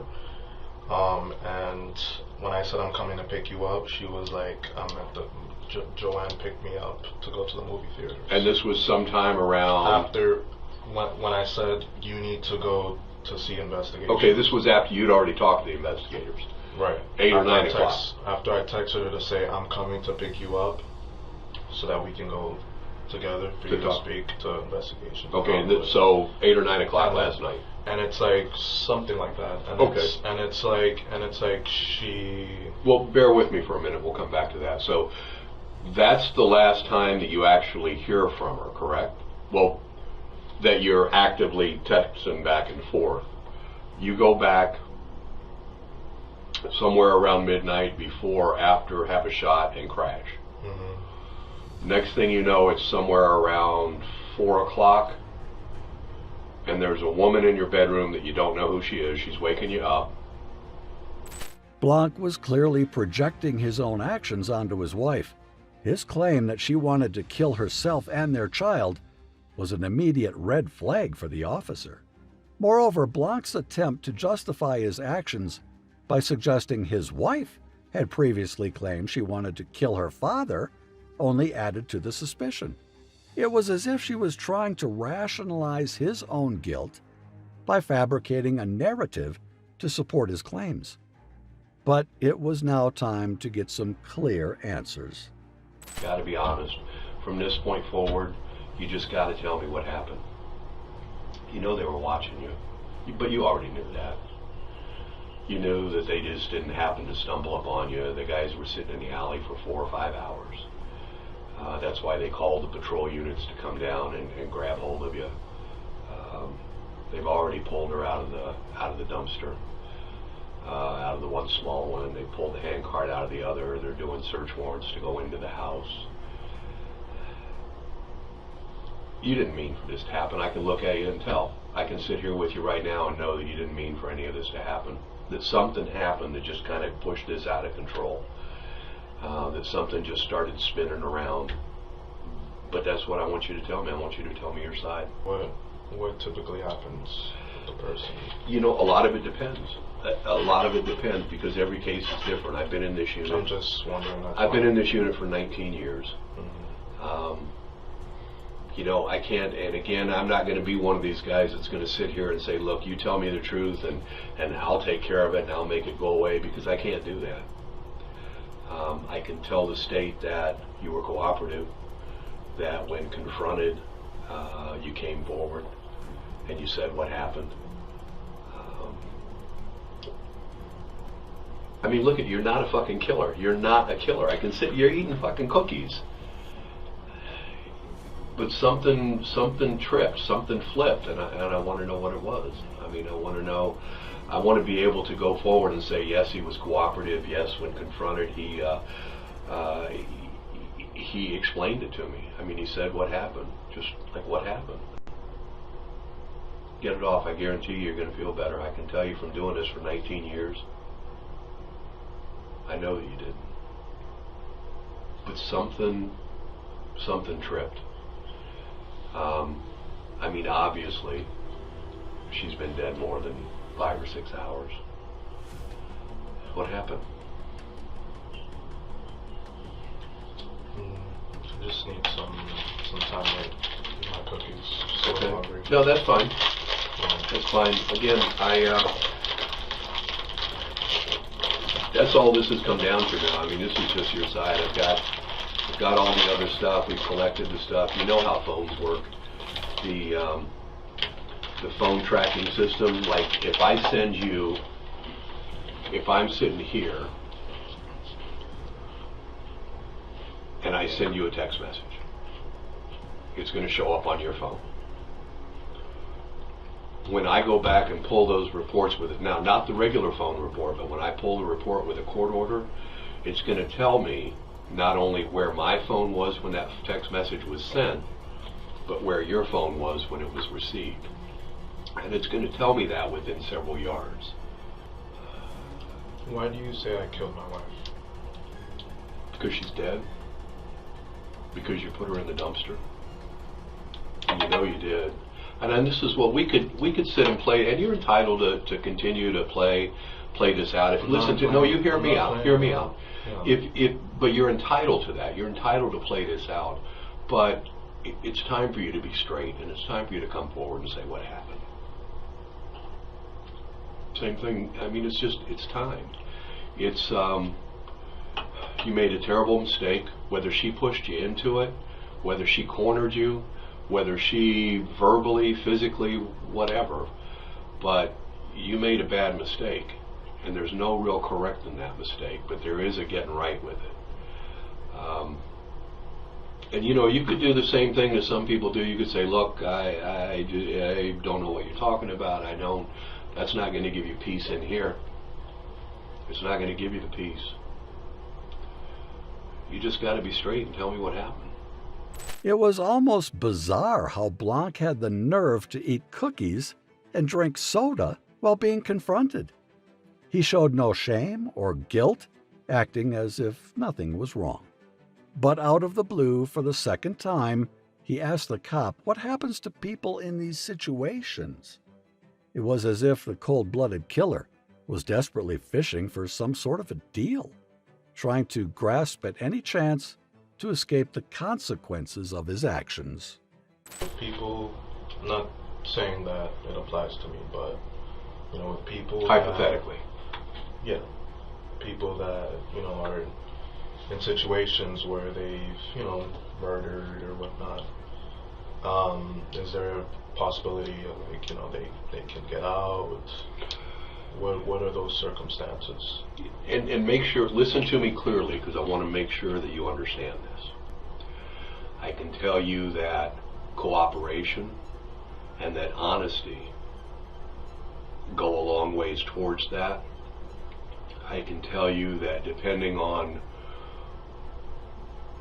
let's say hypothetically, that I had somebody in here this morning, not you, and I talked to them and they found themselves in a bad position and something happened and they fucked up and they killed their wife. And they tell me, I've got nothing to say. And we go ahead and we charge them. And we go ahead and we collect the evidence and we prove the phones, we prove the cleanup in the house, the blood, we prove this, we prove that, and it goes to trial. There's no remorse, there was no honesty, there was no remorse. Jury does whatever they do and they convict the person. On the other hand, The crocodile tears start in 3, 2, 1. Tell you how you're ready to let it go. Just let it go. What happened? Cassandra, what happened? How come? My life is done. Where did it happen? Was it in the apartment? Here. This is water.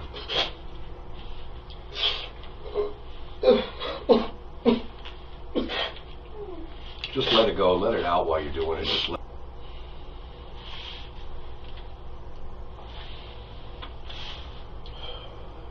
Cassandra, let's work through this. Let's get it out.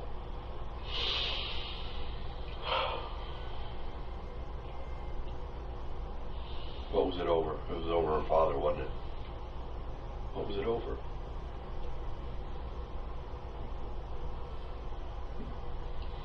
Was it over, was it your child? Was it over her screwing around? Was it over...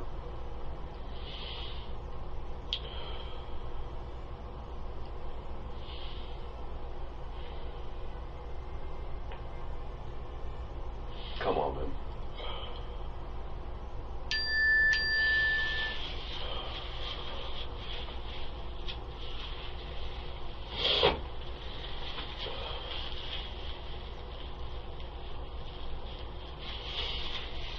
You gotta let it go.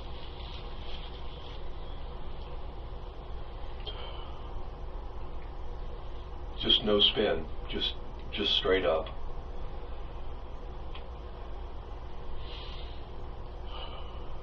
When I walk out of here today, and when I'm typing this up, I want to be able to say that although there was some initial confusion, and there was some initial misinformation, that when confronted, you did the right thing, you said what happened, and we went forward from there.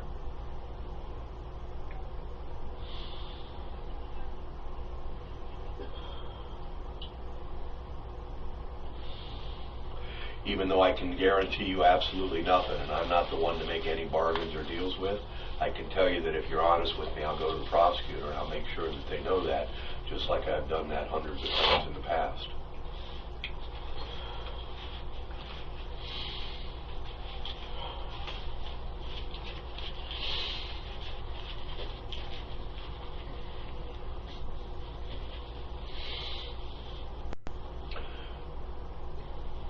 Let's start out with the small part. Where did it happen?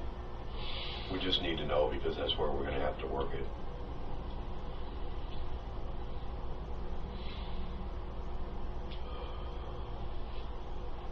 Was it in the apartment? Or in the car? Just give me a moment, please. Okay.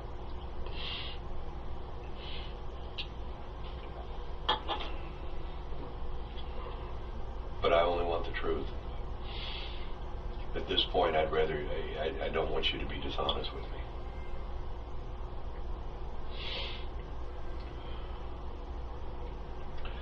No lies, no half-truths.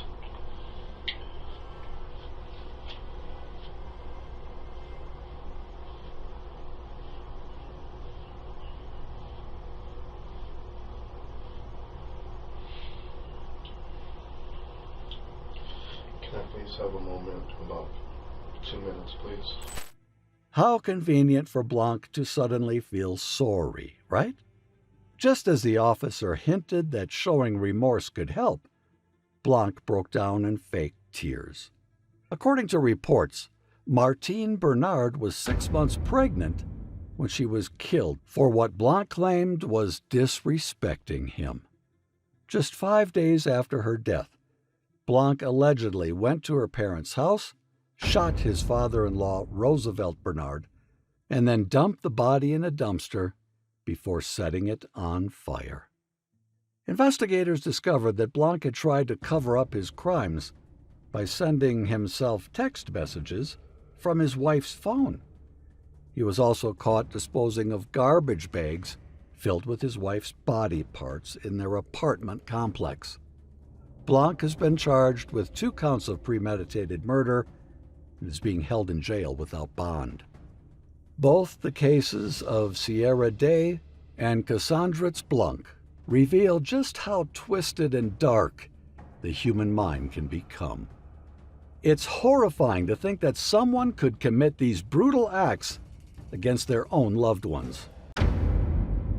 Did it make you feel powerful? Yeah. Just you. Isabella, do you understand Stop calling me Isabella. God damn it. understand DNA evidence? Yeah, You read I know what papers, it watch is. the news, you know what it is? Yeah, I'm waiting for you to do it right now so I can go. From this point forward, your time is counted in minutes, hours, and days that you're going to be spent or will be spent behind bars, looking out into a prison cell. Isabella Guzman's case is one of the most chilling and infuriating you'll ever come across. This seemingly innocent teen, with her cold stare and entitled demeanor, hides a darkness that's nothing short of terrifying. On August 28, 2013, in the supposed safety of their home, Isabella brutally stabbed her mother, Yoon Mi Hoi, to death. She was just 18 years old when she committed this unspeakable crime. Isabella had always been troubled with behavioral issues that surfaced even in childhood. Yet those close to her still describe her as sweet and good-hearted, making the horror of what happened that much more shocking. The disbelief and betrayal they must have felt are unimaginable. What could possibly drive someone so young, someone so close, to such a heinous act? The following video is not just an interrogation, it's a glimpse into a nightmare. Watch as Isabella, with a chilling calm, shows almost no remorse. It's as if she relished in the horror of what she had done. Left her to die, brutally, on a bathroom I did not murder anyone. How does Please that stop feel? accusing me of this. Just tell me how that feels. Please fingerprint me. Please fingerprint me. Please fingerprint me. I will show you that I am not this freaky, horrible person. I want to meet my boyfriend. He's probably worried about me. You aren't going to meet anybody. I wish you could help us just make sense, that's all. When you prove that I am not her, I'll be able to go. So she's 110 pounds? That's really skinny. I'm 148 pounds. Isabella, please. Don't call me Isabella. That's really That's your name. My name is not Isabella. My name is Samantha. There are people in this world who look alike, you know. Mm-hmm. You guys are not, like, all-knowing. You don't know everything. You're just accusing me of all this stuff that I didn't do. We know what you we know what you did, and we know who you are. We know how it Apparently happened, not, when it because happened. you guys are completely wrong. You got the wrong girl. No, we don't. We don't have the wrong girl, and you know that. No, I don't. How did it feel? How did what feel? When you did what you did, how did it feel? I Make you didn't feel kill good? anybody. That was disgusting. Did it feel good? It's disgusting. You guys really think I'm a murderer? Isabella not only lied about her identity, claiming to be Samantha Gonzalez, but she also deceived the officers about her age, insisting she was only 15 years old. However, the officers were well aware of the truth and saw through her facade, knowing exactly who she really was. To go away, rewind back 12 hours and have this never happen? We'd all like that. I wish I could have, like, not walked through the parking garage so you would have not mistaken me for being someone else. We're way past that. We're even not going to Worst acknowledge shortcut that. of my life. After the murder, Isabella was found hiding in the very garage she casually mentioned, though it seems the irony of her situation completely escaped her. That entitled behavior and defiant attitude persisted even as the walls closed in on her. This is not going to go anywhere. You guys keep accusing me of being this girl, and I'm not her. What'd your mother do? You're just repeating yourselves over and over. And We're not going to acknowledge the fact that you're not telling us who you are. We're moving right past that. what weed? Marijuana? She liked the marijuana in your place? What? Is that what it was? Marijuana? For Christ's sake, you had the master bedroom in the house. What parent gives up their master bedroom? I am not this girl. What parent Oh my gives up God, their I am master not bedroom? this girl. Explain that. Who does that? I am not this girl. What kind of a horrible parent does that? Gives up the master bedroom to their daughter. You know what? Whoever this person is that you're accusing me of being is probably really terrible, but I am. Didn't your mother give you a job? Didn't she teach you? Didn't she give you a job, give you employment? My mother's name is Sabrina. How about we give you a few minutes to think about it? Think about what? The truth. I already told you the truth. And that's the story you're going to stick with? It's the truth. What do you mean? I'm not going to lie to you and tell you I'm a murderer. I am Samantha Gonzalez. You have got the your wrong actions person. today are going to have a very, very big impact on the rest of your life. You guys keep interrogating me. Don't call me Isabella. Do you understand what I'm saying? I'm not Isabella. Your decisions today are going to have a big impact on the rest of your life. You're 18 years old. You got a long ways to go.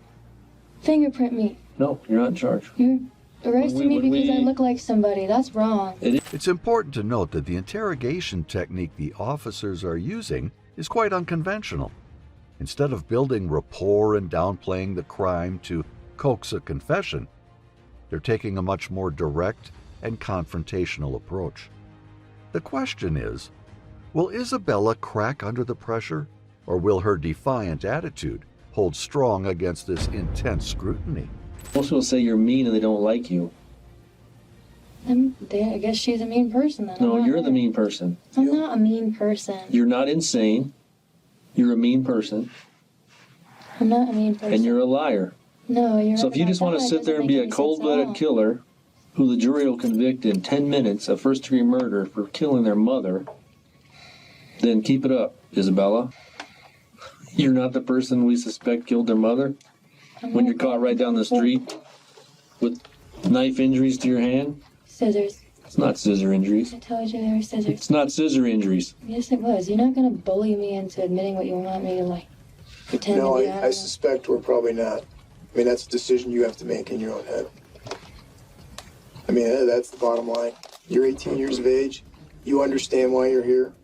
You know what you've done. We've given you an opportunity to talk about what you've done. We've given you an opportunity to give us a reason why you did what you did. And you've continued on this crazy-ass story that this you have nothing to do with this, and that story is not believable. If the police don't believe you, what do you think happens? You go to court? Yeah, you go to jail, for one. You go to court. And someday you're going to go to court. Yep. And if this is your way of trying to get through it, then so be it. But just so you know, I mean, obviously we don't believe you. We don't believe anything you've told us here today. And my guess is that you're probably going to continue down the same road, acting like you don't know what we're talking about and pretending that none of this applies to you and you're not that person. And I don't know what TV show you watched that thought this would be a good idea to come up with a plan for defending yourself against a murder charge, but I can tell you it's not going to work. So you're so tired? What kind of a grand coincidence would it be that you just happen to look like this person? Grand coincidence. It's a shitty coincidence. Isabella, this is... Don't call me Isabella. This is really... It's frustrating. I'm sure you're frustrated too. You'd feel better. We'd have a better understanding of why you did what you did. Maybe somewhere I didn't do any of this stuff, man. Maybe somewhere down the Can you line, just fingerprint me? God would find a way to forgive you. Can you I don't know please if he will or fingerprint me? not. My God's not going to forgive you, but your God might. For all I know, who knows? Can you fingerprint me? Are you listening to me? Yeah, I am listening You to are. you. Okay. Did you stab your mom? Whatever this girl is, whatever her That's not what I asked. not So you my didn't fault. murder. You keep saying you didn't murder anybody. Did No. you stab your mom? No. As the pressure builds and the officer's questions become more direct, Isabella starts to look more nervous. Despite this, she refuses to confess. But the cops aren't buying it. They can see through her act and are determined to get to the truth. So the knife that we found is not going to have your fingerprints and your DNA on it? No, it will not. She may look like me, but there's no way we're going to have the same. I think it's probably going to.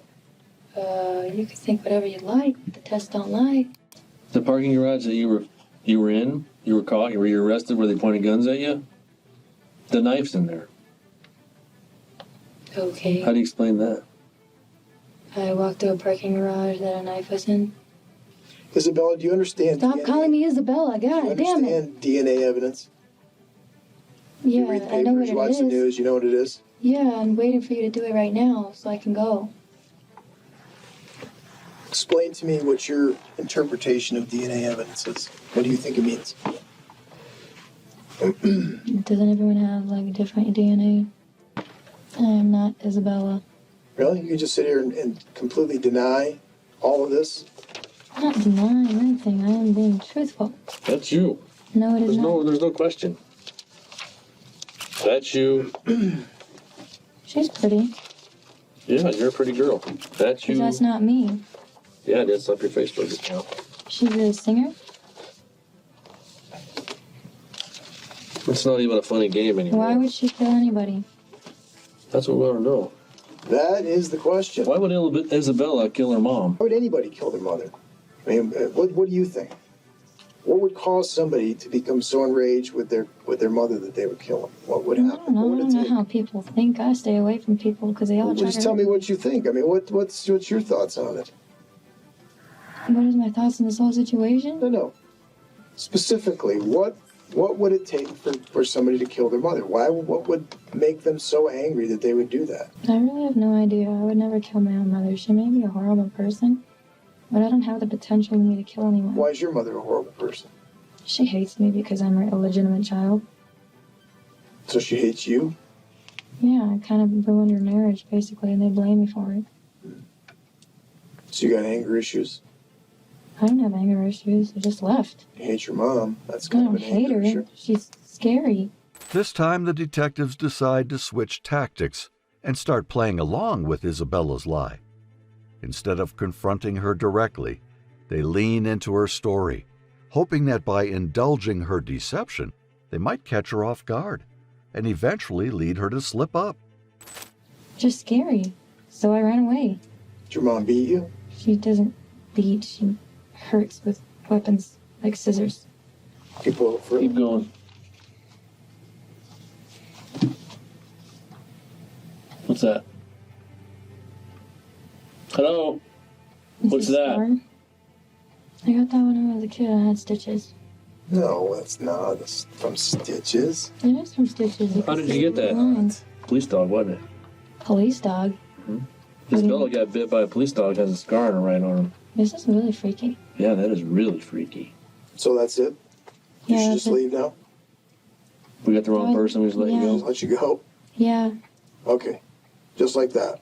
Yeah. See you later. Have a good day. What's your boyfriend's name? Gabriel Adams. Gabriel Adams. You certainly know his phone number, right? Call him right here, we can talk to him. He can just clear this all up. What's his phone number? He threw his phone away. I was supposed to meet him somewhere. No. I can't track him. You don't want to because he doesn't exist. He does exist. Okay. He's my soulmate. Oh, that's laughable. That's laughable. You have a soul. The police were desperate to find answers about Isabella's crime. In their search for the truth, they decided to delve deeper into her life, reaching out to her stepfather. This is what he had to say. I saw Isabella. She had a blank expression on her face. I'm not sure what happened with the knife she was carrying. It looked like she was still holding on to it. And I looked down and I saw my wife on the floor. Blood everywhere, all over the bathroom. I was talking to the dispatcher, and the dispatcher told me, make sure you get her breathing again. Get her airways open. I don't know CPR. But at that time, I looked at my wife's eyes, and I knew that she must not have made it. I just couldn't believe that it had happened like that. Isabella was in a rage like I've never seen before. What do you mean?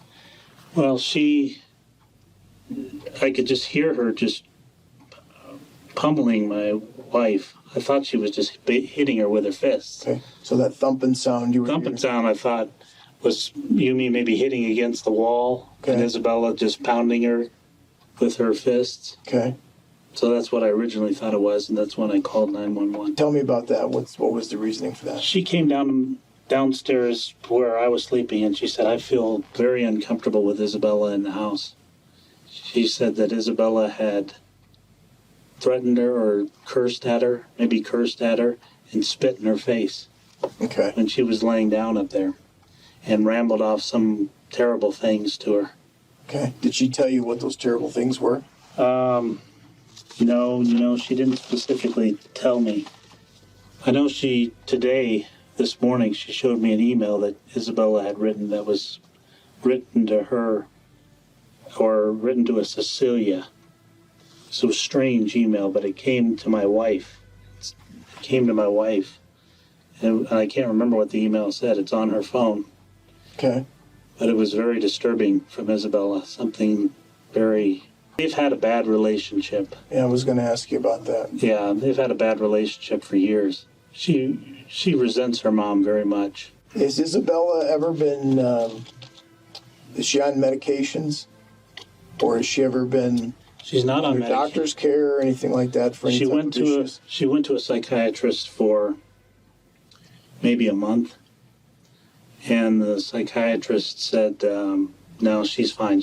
So today, after the police come out and speak with her, what was her attitude or her demeanor after that contact with the officers? She seemed okay. She was friendly. Her dad gave her a big hug, but I don't think she was very happy that her mom called the police. Following the dispute, Yoon-mi headed back to work. We were in the house again. Together, no problems. No problems, any conversation, Not much of a conversation at all. We Did didn't she really give you say any much. indications that she might be plotting to do something like this? Oh, no. I knew she was mad at her mom, and I knew she was very, very upset at her mom, but I had no idea she would ever do anything like this. It's now time to head back to Isabella and her lies. Last time I cried, Yeah. when I ran away, Got a pretty good memory, don't you? I have a normal person's memory. Okay. I don't think you're a normal person. It took me like a week to get here. Did you hear me? I don't think you're a normal person. I asked you when the last time you cried. I told you I cried when I ran away. You didn't run away from anywhere. You ran away from a crime scene is what you did. No, I did not. So you cried when you ran away last night? I did not do any of these things. I am not Isabella. Maybe Oh, we should just really? bring, Why don't you Robert just bring the down DNA test? Let's bring Robert down here. Who's Robert? You know who Robert is. No, I don't. Robert could stand right there in that doorway and identify you. You're his own flesh and blood. Robert Guzman was Isabella's biological father. Her parents separated when she was just 3 years old.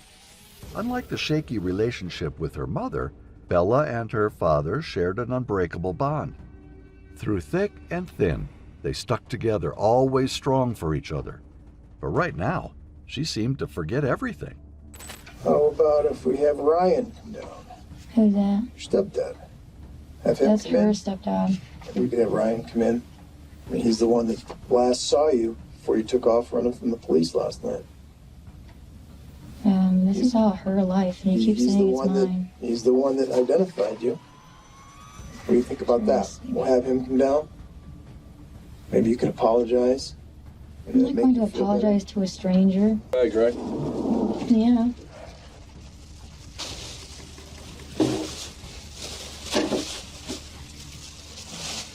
You know the store, is that where you wrap up your wrists? H Mart? Actually, these people were real nice to me and gave me these things.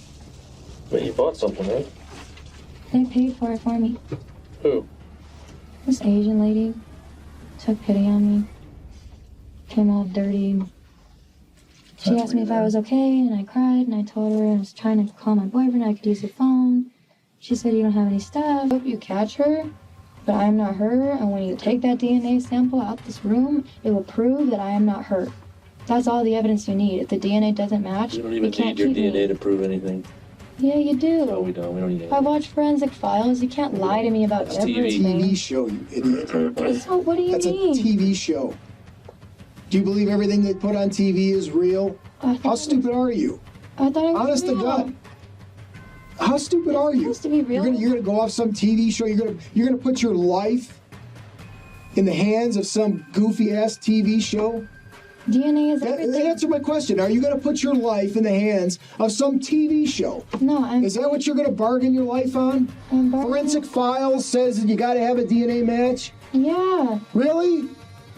Wait. Really, Isabella? Does that make any goddamn sense to you? Stop calling me Isabella. That's your name. No, it's not. It is too. No, it isn't. The officer had snapped, and it seemed like Isabella was enjoying every moment of his reaction. But how long could she keep up her facade? We have been so patient with you, giving you every opportunity. Oh my God! Please do. Oh, are you getting upset? Are you getting upset? You would. If this happened to you. You make me upset. I haven't done anything to you. You've lied. Continually over and over and over today. You've wasted our time. You're wasting my time. I didn't. No. Your time means nothing from this point forward. Your time is counted in minutes, hours, and days that you're going to be spent or will be spent behind bars, looking out into a prison cell. You committed a heinous. Okay, you're going to go to prison for that. No. You're not getting out of jail anytime soon. No. Okay? And the fact that you can sit there with that stupid goddamn look on your face makes me sick. It makes me physically sick to look at you. Do the DNA test to prove me right. Don't tell me how to do my job. Why are you Don't tell me how to do my job. I haven't done anything to you. You've come in here tried to fucking act like you're so goddamn smart. What do you mean? You're putting your life in your hands today, my friend. Think about it. My hands. That doesn't make any sense. Stabbing someone 151 times takes a long time. Wouldn't the police come before, like, whoever did it would be done? Isabella, please. How long does it Do you take? think we're stupid? I'm not Isabella. Do you think we're stupid? I am not Isabella. Do you? Answer my question. I don't think. Do him and I look stupid? I'm not insulting you. Do we look stupid? Cold-blooded killer, and you're going to go to prison. Man, you can't send somebody to prison if the DNA test doesn't match. You know that. Like I said, we don't even need DNA to prove this case. Yeah, you do. No, we don't. DNA is everything. You can't say, oh, this girl murdered somebody and we found another girl in a similar location that looks similar to her, so we're going to blame her because we can't find her. And we look bad because we can't find the murderer of this woman, so we're going to blame it on an innocent person, a little girl who still has her whole life ahead of her. No, you don't. You're gonna ruin you don't my have your life? life in front of you. You're going to ruin my whole life because I have some random crazy Your bitch who life looks like me. ended last night when you No, walked I out of didn't. that, when you walked into that bed. I did bathroom. not Let me kill finish. anybody. While stating, "I did not kill anybody," she awkwardly rubs her chin. And then her following hand motions don't match up with her words. This is a red flag that her anxiety is showing, and her brain is not matching up with her statements. Your life ended last night. You keep making random accusations, but Oh, I'm if not the making DNA random accusations about if the nothing. DNA I'm accusing doesn't you of killing match- your mother. If the DNA doesn't match, you can't keep me here, and You it will stabbed not your mother match. to death. It will not match. This girl stabbed her mother to death. She is not me. That's you. No, it isn't. Yes, it is. No, it isn't. And I'm really fucking angry that you ruined my fucking shitty day and made it even worse. That's a terrible thing to do. What is? Accusing the wrong person and pointing a gun at him. I didn't point a gun at Gabriel you. is still waiting for me. I know. He didn't point a gun at you. Some bunch of other men did. Like 5 men just out of nowhere. Get down on the ground or we're gonna shoot you. We're gonna tase you. Do you realize how terrified I was? Have you ever had guns pointed at you before by the police? No. This is the fucking scariest day of my fucking life. Scariest day of your life. Okay. Having your mom hurt you is one thing. Having the police confront you with guns and saying they're gonna tase you and you're a fucking murderer, you did this, you did that, you stabbed a bitch 151 times. Yeah, that's fucking terrifying. To think that I might, or you would even consider sending the wrong person to jail. The officers had reached their breaking point with Isabella's lies, and it was time to bring in her father. But Isabella was far more concerned with saving herself. She felt no remorse for her actions, denying any involvement, and even refusing to acknowledge her own father. Okay. Sir, do you recognize this? Who are you? Let's come on back out here for a second. Do you recognize her? Yeah, she's my daughter. What's her name? Isabella. Isabella. What's her last name? Guzman. Isabella Guzman. Okay. This photograph here. Is that photograph? Is that your daughter there? Yeah. Okay. And this is your daughter here? Yeah. Okay. All right. Let's go ahead and we'll sneak back here and then we'll see about coming back for the phone. Okay. falling back there. Is he insane? Does she have like a crazy family? Like a completely crazy family? Is that why she's psychotic and killed her mom? My name is Samantha. Who's that man? He's your biological father. We know that. That's the That's reason. Isabella's dad. I'm not Isabella. Isabella. Stop calling me Isabella. My name is That's the reason Samantha. we asked him to come down here. Okay? Like I told you, we were trying to do everything in our power to verify who you are. Okay? You know what? This whole thing with Samantha, I It think seems like can go total out the sense to window me. because It seems like total sense to me that a girl who stabbed her mom 151 times probably has a completely mentally ill family. And he probably thinks that I'm her or something because we look similar. Man, you're making my life hell. really, Yes. Please. that's your big concern right Take now. me to French Quarter so I can see Gabriel. That's your big concern is how your life is. Yes. Do you not have He any? is not my father. Do you not have any concern for how his life is?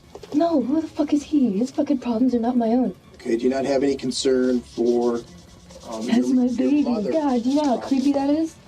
Do you not have any concern about that? I think that's really fucking terrible. Yeah. You should never Your kill only your mom. concern is about you. Through this whole This is thing. my life.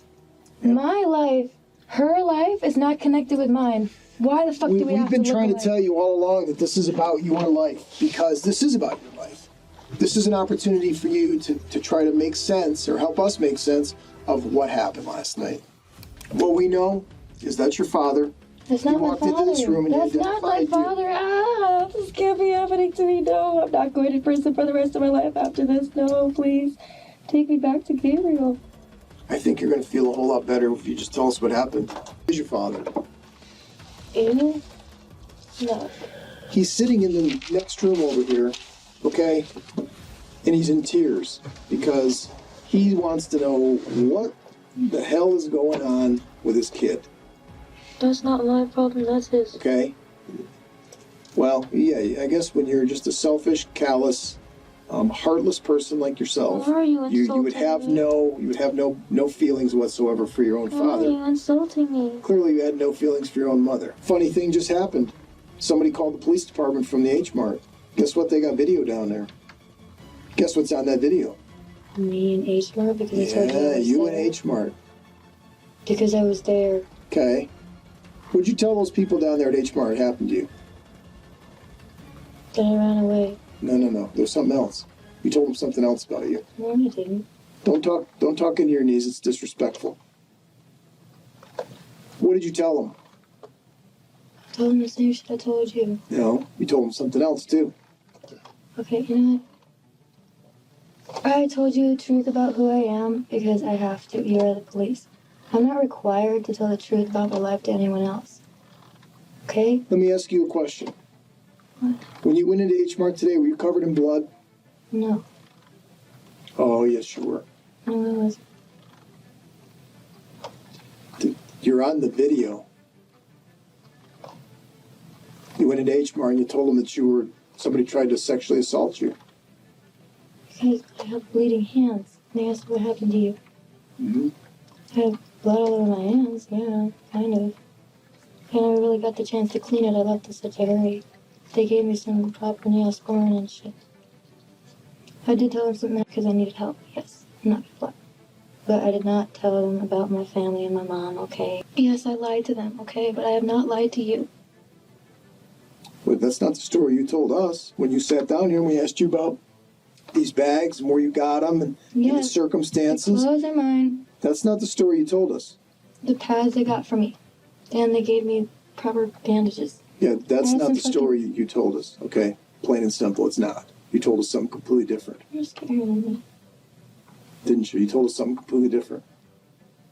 Because you lied, right? I haven't lied. Stop acting like a victim. I am a victim. No, you're not. You're not a victim of anything. The man who's sitting in the room next door who came in here and identified you He must be as crazy. your father is a victim. He must be crazy. We're not debating the fact that it's not you. We just want to know why you did it. That's not up for argument. I can't go to prison. You're going to prison. No. Yeah. Just when it seems like she wasn't going to get her way, the mask begins to slip. And the true Isabella, the one her stepdad had described, started to surface.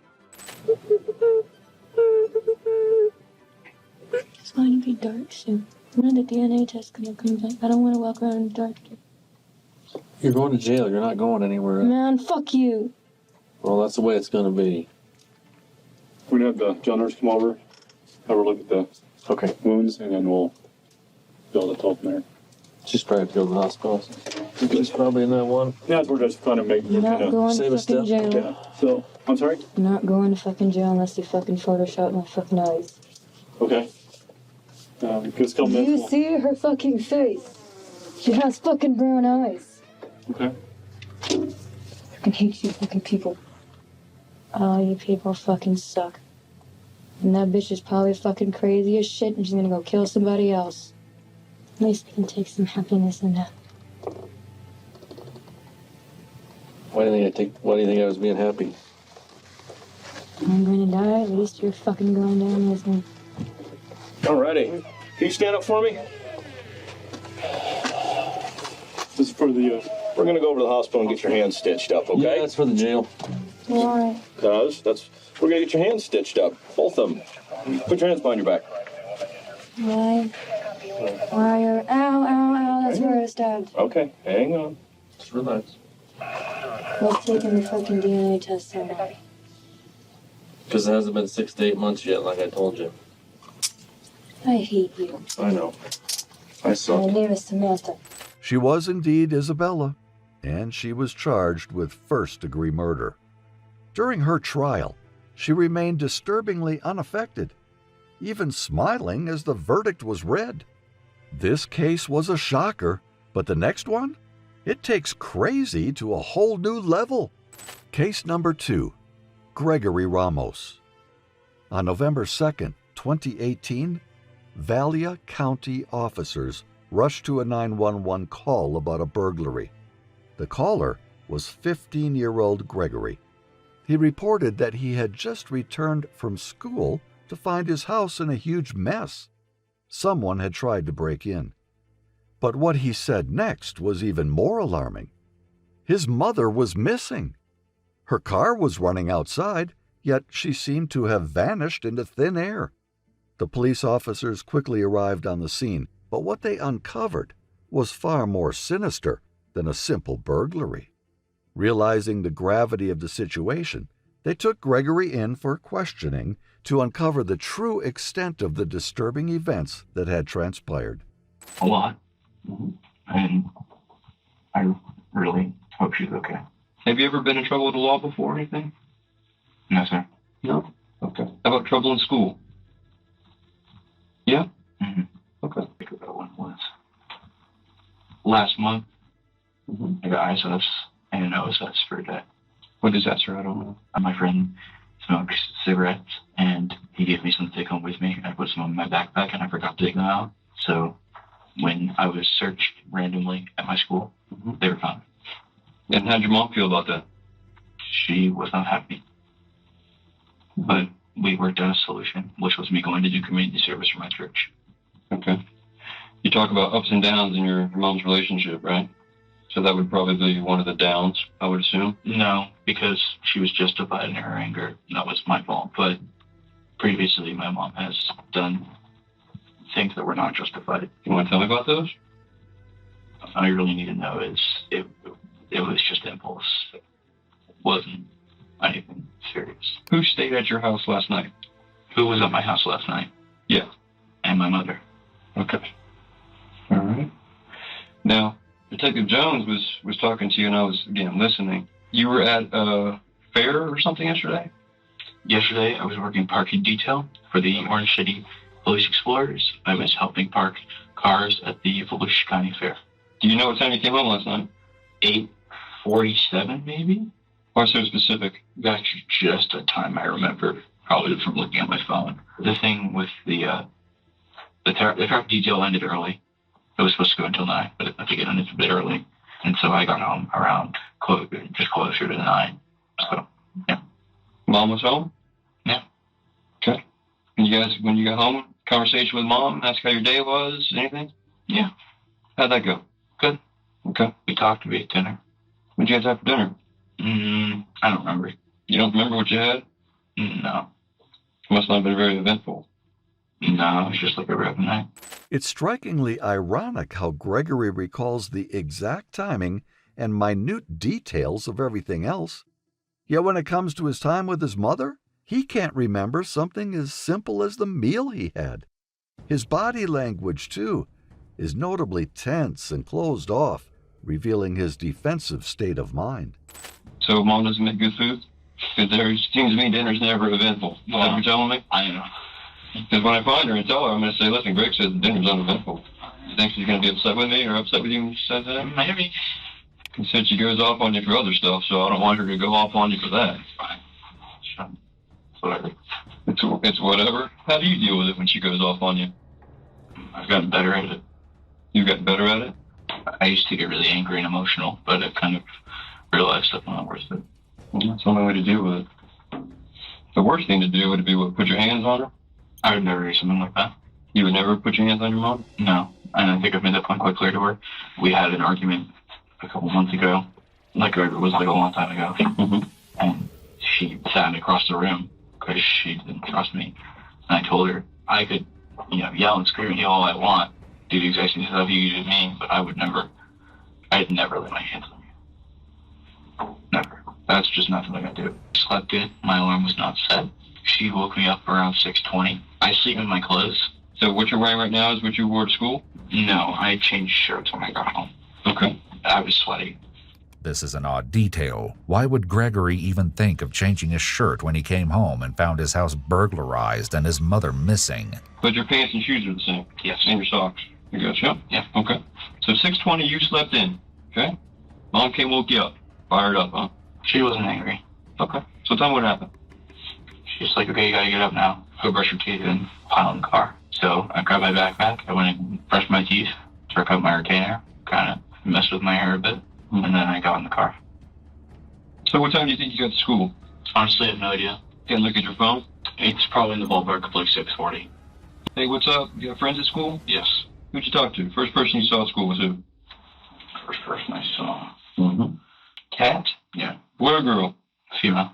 You got a last name? No. Who's your friend? You don't know her last name? I'm gonna keep it real with you. I don't really got that many friends. I'm not like a super social person. Okay. Nothing wrong with that. I have a lot of acquaintances that I have that I've either A, had a class with in the past, or B, have class with now, or C, I know from elsewhere. And so, yeah. Okay.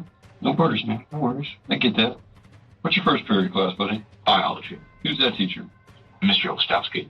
Biology. Biology. What building is that? Room? Building and everything else, you know? Building 3. Mm-hmm. 403. 403 is the room? Well, building 3, floor 3. Oh, floor 3. I don't know the room number. You want to take a stab at spelling the last name of that teacher? Latsoy, or maybe W, and ski. Like a something like man, that. Woman? He's a guy. Guy. Okay. You like him? He's good alright. Teacher? I have a D in his class. You have a D? Yeah. How's Mom feel about that? We had an argument about it last night. Oh. Tell me about that. We talked about it. Basically, she's like, can't be doing this. And I was like, well, I got all A's and B's last quarter. I can pull my grade up before the end of the semester. And she was like, whatever, blah, blah, blah. Don't act so cocky. I'm like, I'm not. I just know I'm capable of doing things like that. They'll start a story, and then they go into the blah, blah, blah part. That there's more to the blah, blah, blah. So if you will, Greg, tell me what the blah, blah, blah part was for this argument. Okay, well, basically, she was just kind of like, whatever. If you act narcissistic sometimes, don't be so cocky. Well, I'm not cocky. I'm capable. I feel like I have the skills because I've done it before to fix my grades in a short amount of time. And I was like, I probably could fix them by Friday and stuff, and just talking with her about that. And she was like, all right, whatever, go study your biology. And I was like, all right. So I studied my biology for about an hour, and then I went into her room, and she was on the phone with Dad.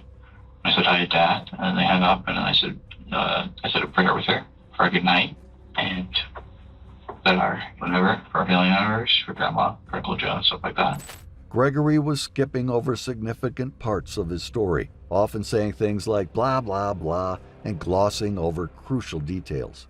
His speech was unnaturally mature for a 15-year-old, raising red flags. The investigating officer could see a noticeable shift in Gregory's demeanor as the questions delved into different aspects of his mother's disappearance. It became increasingly clear that Gregory was hiding more than he was willing to reveal about his mother's vanishing. Mom's car was in the driveway? Correct. And you told Detective Jones it was running? It was running. Is that odd? Yes. Is it odd the fact that your mom's car is even there at all? Yes. Why? Because she parks at the Sunrail station, and then she takes her bike on the Sunrail to go to her job. How does mom usually get home? 6:30. Car's in the driveway and it's running. That's weird. Car's there at all. It's weird. You agree? Yes. And I used the key and opened the door. What did you do? What's the first thing you do when you went inside? Well, I noticed that there was all over the floor, like just a bunch of like crap that was strewn everywhere, and the closet doors were open, and there was stuff spilled on my table. I just noticed that the front view of my house was chaotic, and I noticed that there were things missing, and that there was dressers and crap, all that crap just pulled out and strewn everywhere. What's missing from your room? Mainly, I didn't really look thoroughly for like everything that was missing from my room, but I noticed 3 things in particular. What are those? My stereo system. Describe what they are. So 3 things. It's stereo system. What's that? It's like a radio with 2 large speakers, and it lights up LED blue. Do you know who makes it? Zero Clue. Zero Clue is pretty popular. Yeah, I know. What's the other thing that you're missing? My gaming computer. Like, is it describe it to me? It is white. It has a glass side, and inside you can see the wires and the graphics cards and all that stuff inside, and it glows LED blue. So it's like a tower, not a laptop? It is, yeah. It's a big boy. That ties you to a monitor. That's how you play? Yeah. I paid with it with all my own money from summer jobs and stuff. Must be pretty pissed off that's gone. Yes. I'd be pissed off. You spent all your money that you earned to buy this computer tower, now it's gone? Well, I'm more pissed off that my mom is gone. Rightfully so. Get that. When do you think my house will not be a crime scene? I don't know. Sometimes it takes hours, sometimes it takes almost a day and a half. I know you've worked cases like this before. I have. It takes a while sometimes. And the more information you can give them, the better off it is. Yeah. They need to know what to do, where to go. I made a lot of bad decisions in my life. I do too, Greg. I can't imagine what it'd be like. You love your mom, don't you?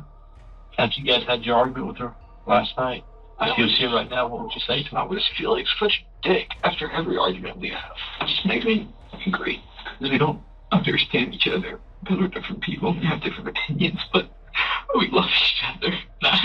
Oh no! Yeah. You feel guilty about the fight a little bit? I just...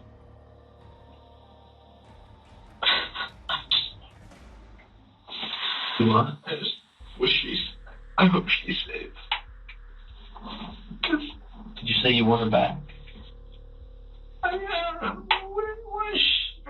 is she? Why is she gone? I don't get it. Don't give up hope. You said you came home from school and you wore different clothes to school. So you went through the whole house, you did all this surveying and everything.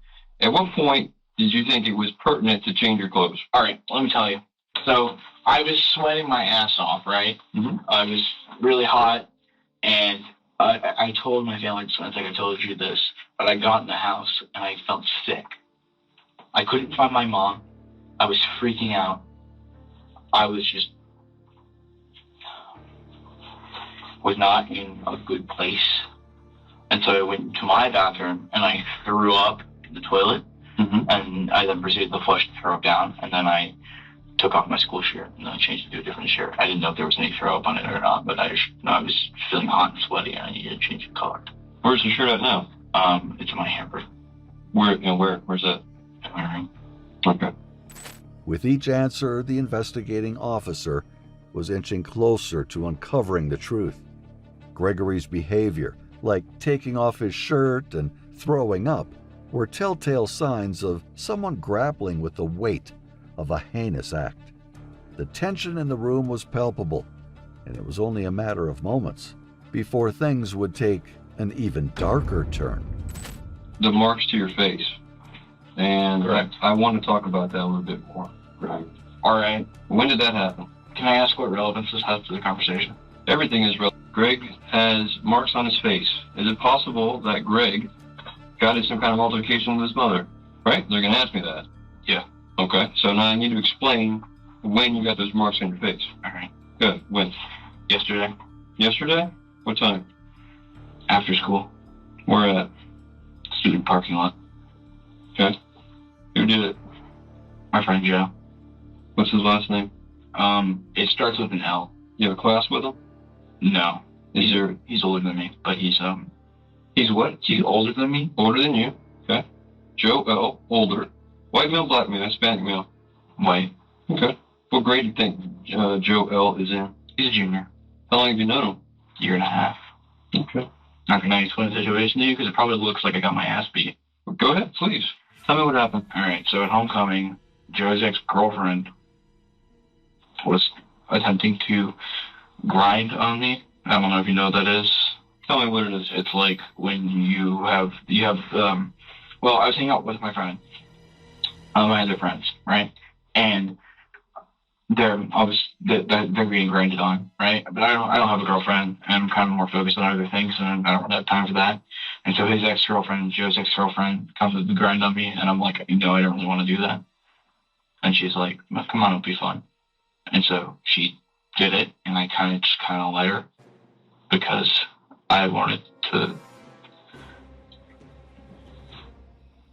fit in, I guess. But Joe found out, so he came up to me, and then he slapped me and he punched me.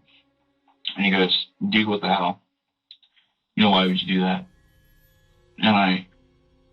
And we talked to that, and I basically explained to him that I was at fault. I shouldn't have done that. Then we hugged, and I said, see you tomorrow. And that was it. Is there anybody else there at all this? No. Not that I know of. Were you walking? Were you hanging out? I mean, how did this... Tell me about how he... I was hanging out with my friends. So you were there in the park with a lot of other people? Yeah. Okay, well, can you name somebody with a first and last name? Brian Torres. Brian Torres? Torres. Spell it for me, bud. Give it a go. P-O-R-E-Z. P-O-R-E-Z?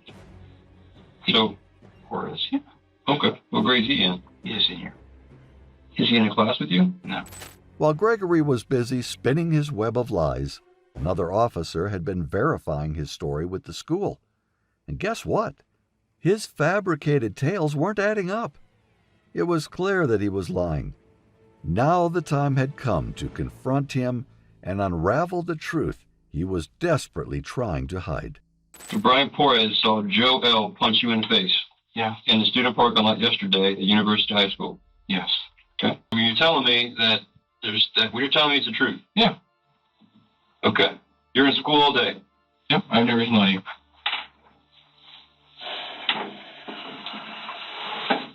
Should I believe everything that you told me today, Greg? I mean, it's up to you. Well, here's the thing, okay? Do you think that I'm not going to go or have some of my detectives go and run down your story and verify all these places you were at? Yeah.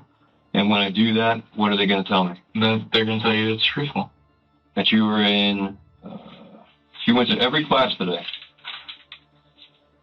I was late to 7th period, and I was in the auditorium 6th period.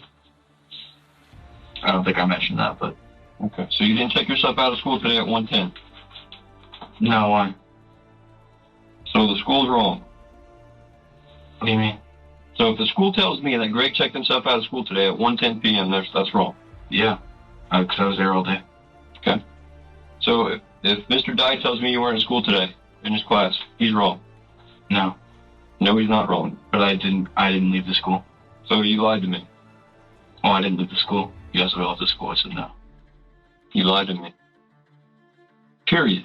I don't give a damn what it's about. You lied to me. Yeah. I fell asleep in his class. And so I needed to get shit done. I needed to get on that grind.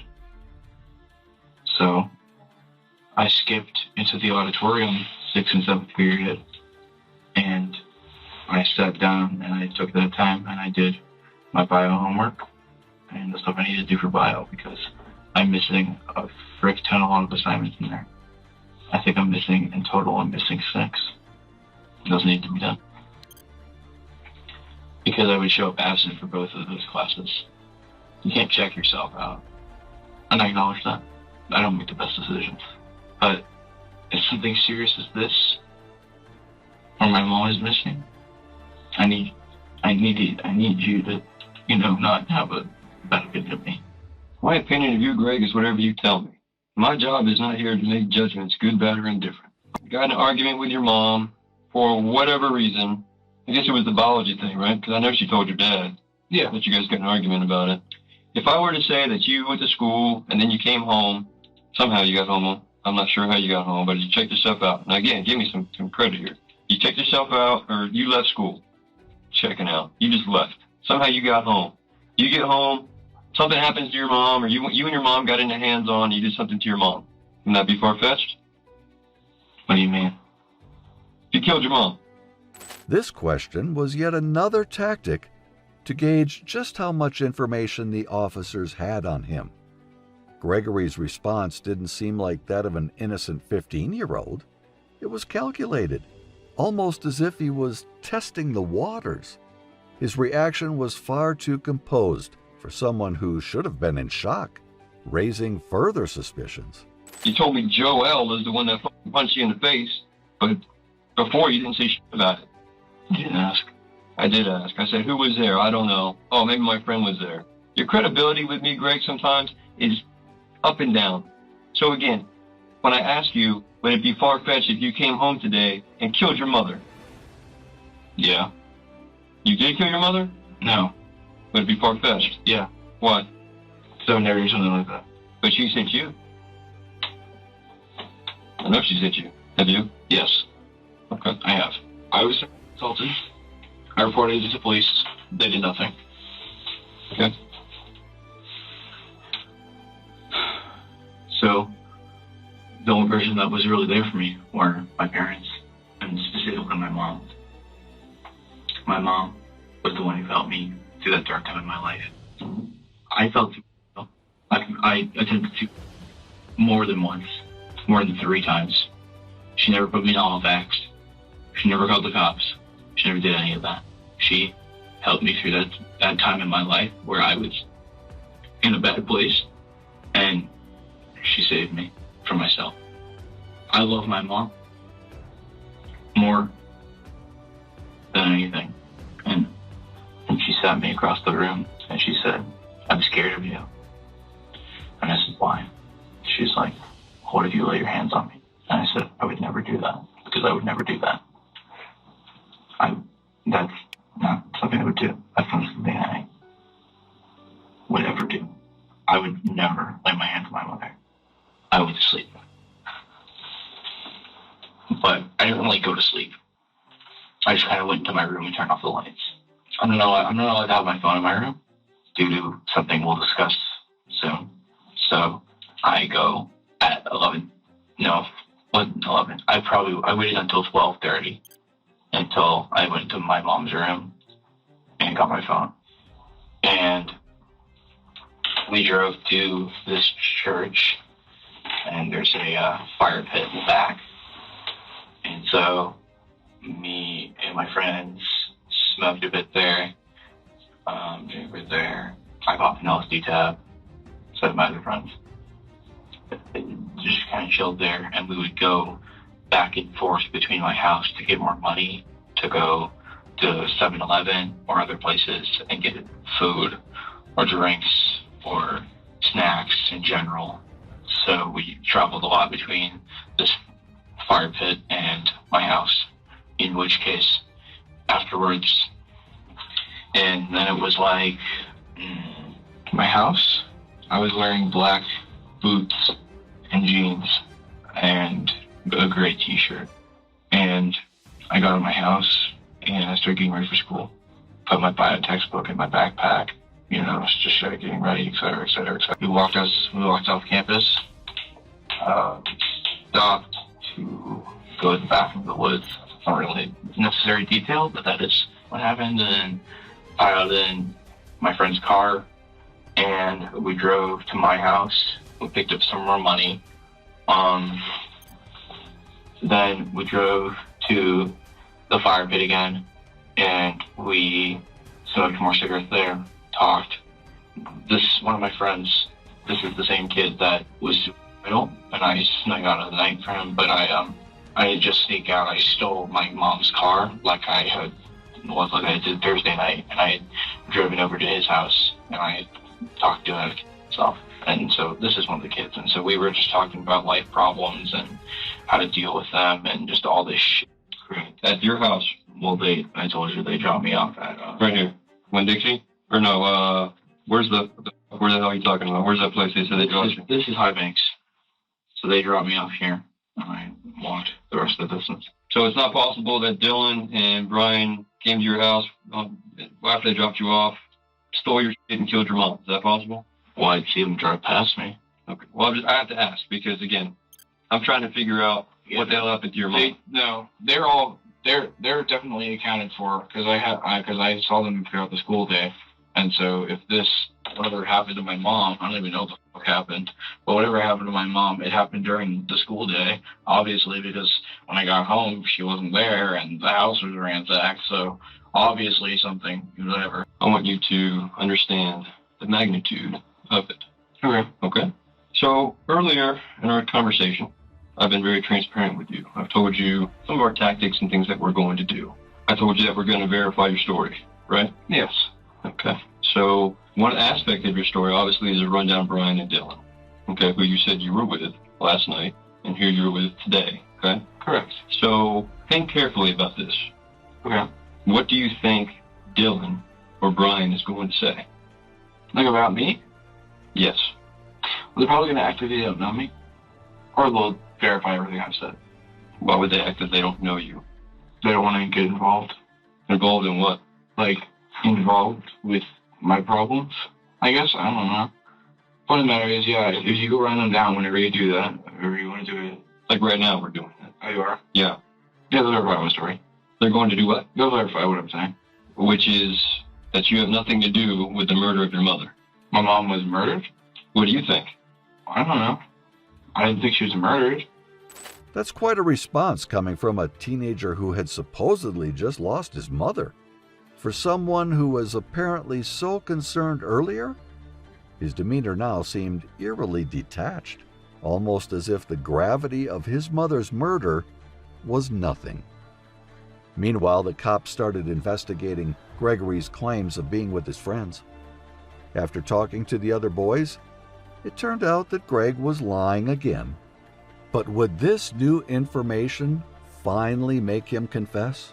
Well, the good news about it is that all those things that were missing from your house, we found them. Where? You tell me. I give you a clue. It's one of your buddies. Are you saying my friends robbed my house? Is that what you took out of this? Is that I'm saying that your friends robbed your house? The same friends who, by the way, were at school all day and who dropped you off. Here, I'll refer to your little map here, bud. Remember this. They dropped you right here on High Banks, whenever the hell this road is. And I asked you earlier, is it possible that your two friends could have went to your mom's house and killed your mom and taken those things? And you said that's impossible because they would have been driven past you, and then you would have saw them. The time is up, Greg. The time is up. We found the stuff. Okay? Your buddies turned us onto it. Now you need to tell me what happened, because they've already told me what happened, told my pals what happened. So you need to come to Jesus. You're a religious man. You prayed with your mom. You need to tell me what happened. So what did they tell you? I'm not telling you what they told me, because I don't have to tell you what they told me. You tell me what happened. I already told you what happened. Tell me you didn't kill your mother. I didn't. Who killed your mother? I have zero clue. So when your buddy says that you told him you killed your mother, he's lying. She slapped me across the face. She began to hit me. She started beating me. I didn't like it, so I strangled her to death. I put her in a wheelbarrow. I put her in my car. I took the car. I had a mental breakdown where I was committed suicide 3 times. I began to dig a hole. I dig a hole right under the fire pit. I dug a pretty deep hole, pretty deep, decomposing, all right? All this time, my mom's decomposing body, I dragged it from my car to the fire pit, in which case I tried to cut the wedding ring off her finger because I wanted to pawn it, but I couldn't because I didn't have a knife strong enough to cut bones. Oh, well, whatever. Anyways, so I dug that hole, threw her body in there, filled it back in, made it look all nice and natural, dumped my clothes, and then I went home. And I caught a ride to school with my friends. And, yeah. And, yeah. What about the part that you staged a crime scene? Oh, yeah, I forgot about that part. Oh, so, in the middle of the night, I realized that, hey, my mom just up and disappears. That's not going to make any sense. So, I decided to make it look like a botched robbery. So I just went to my house and I just threw shit everywhere. Which looked pretty convincing. Yeah. And, yeah, again, not what I want to hear. Why did you drag your two buddies into this and give them the stolen What's truly unsettling is that even during his confession, Gregory shows no remorse for his actions. His tone is disturbingly arrogant, as if he's recounting a trivial event. So I just was like, I'm done with it. So I grabbed her neck and I strangled her. So it was out of complete impulse, which doesn't make it any better. But the point of the matter is, I was shaken up, obviously. So, your mother talked to your father on the phone. When did you strangle your mother? I don't know, 12:30. Where was she at when you did it? What? Where was she? In the room. Which room? Her room. Sleeping? No, she woke up. She woke up after you had your hands around her throat? No, she woke up when I entered her room. And what happened then? She's like, what are you doing? What did you say? And I said, listen, you have to understand that I was not. The stuff that is on my face right now was a lot worse, and I wasn't feeling good, and I said, why did you have to hit me? I said, you said that you wouldn't do that again, but you did it anyways. Why did you have to do that? And she's like, well, whatever, blah, blah, blah. You stop. Yeah. Whatever, blah, blah, blah, bullshit. We've covered that. Yeah. I don't want to hear it. What'd she say? She was like, well, you were being a dick. And is that really important? Let it out. Yeah. Oh, yeah, it's important. I want you to tell me. No. Does that really warrant? Not important. Does that really warrant? I wasn't being a dick. I already explained to you the conversation that I had with her. All right. It's still about my bio grade. It's still about all that shit, right? Mm-hmm. And it's the same conversation I had with her. But it's the same conversation. It's just, like I said, it escalated to screaming and yelling, and then she started hitting me. And I did not hit back. I did not punch her back. Because like I said, I wouldn't do that. And basically letting her just do whatever she wanted, that eventually it was either going to be me or her. And so I made a decision. After this chilling confession, Gregory Ramos was sentenced to 45 years in prison for the first-degree murder of his mother, Gail Clevenger, 46. But the haunting impact of this case still lingers. What are your thoughts about these cases? Share them in the comments, and I'll see you in the next video.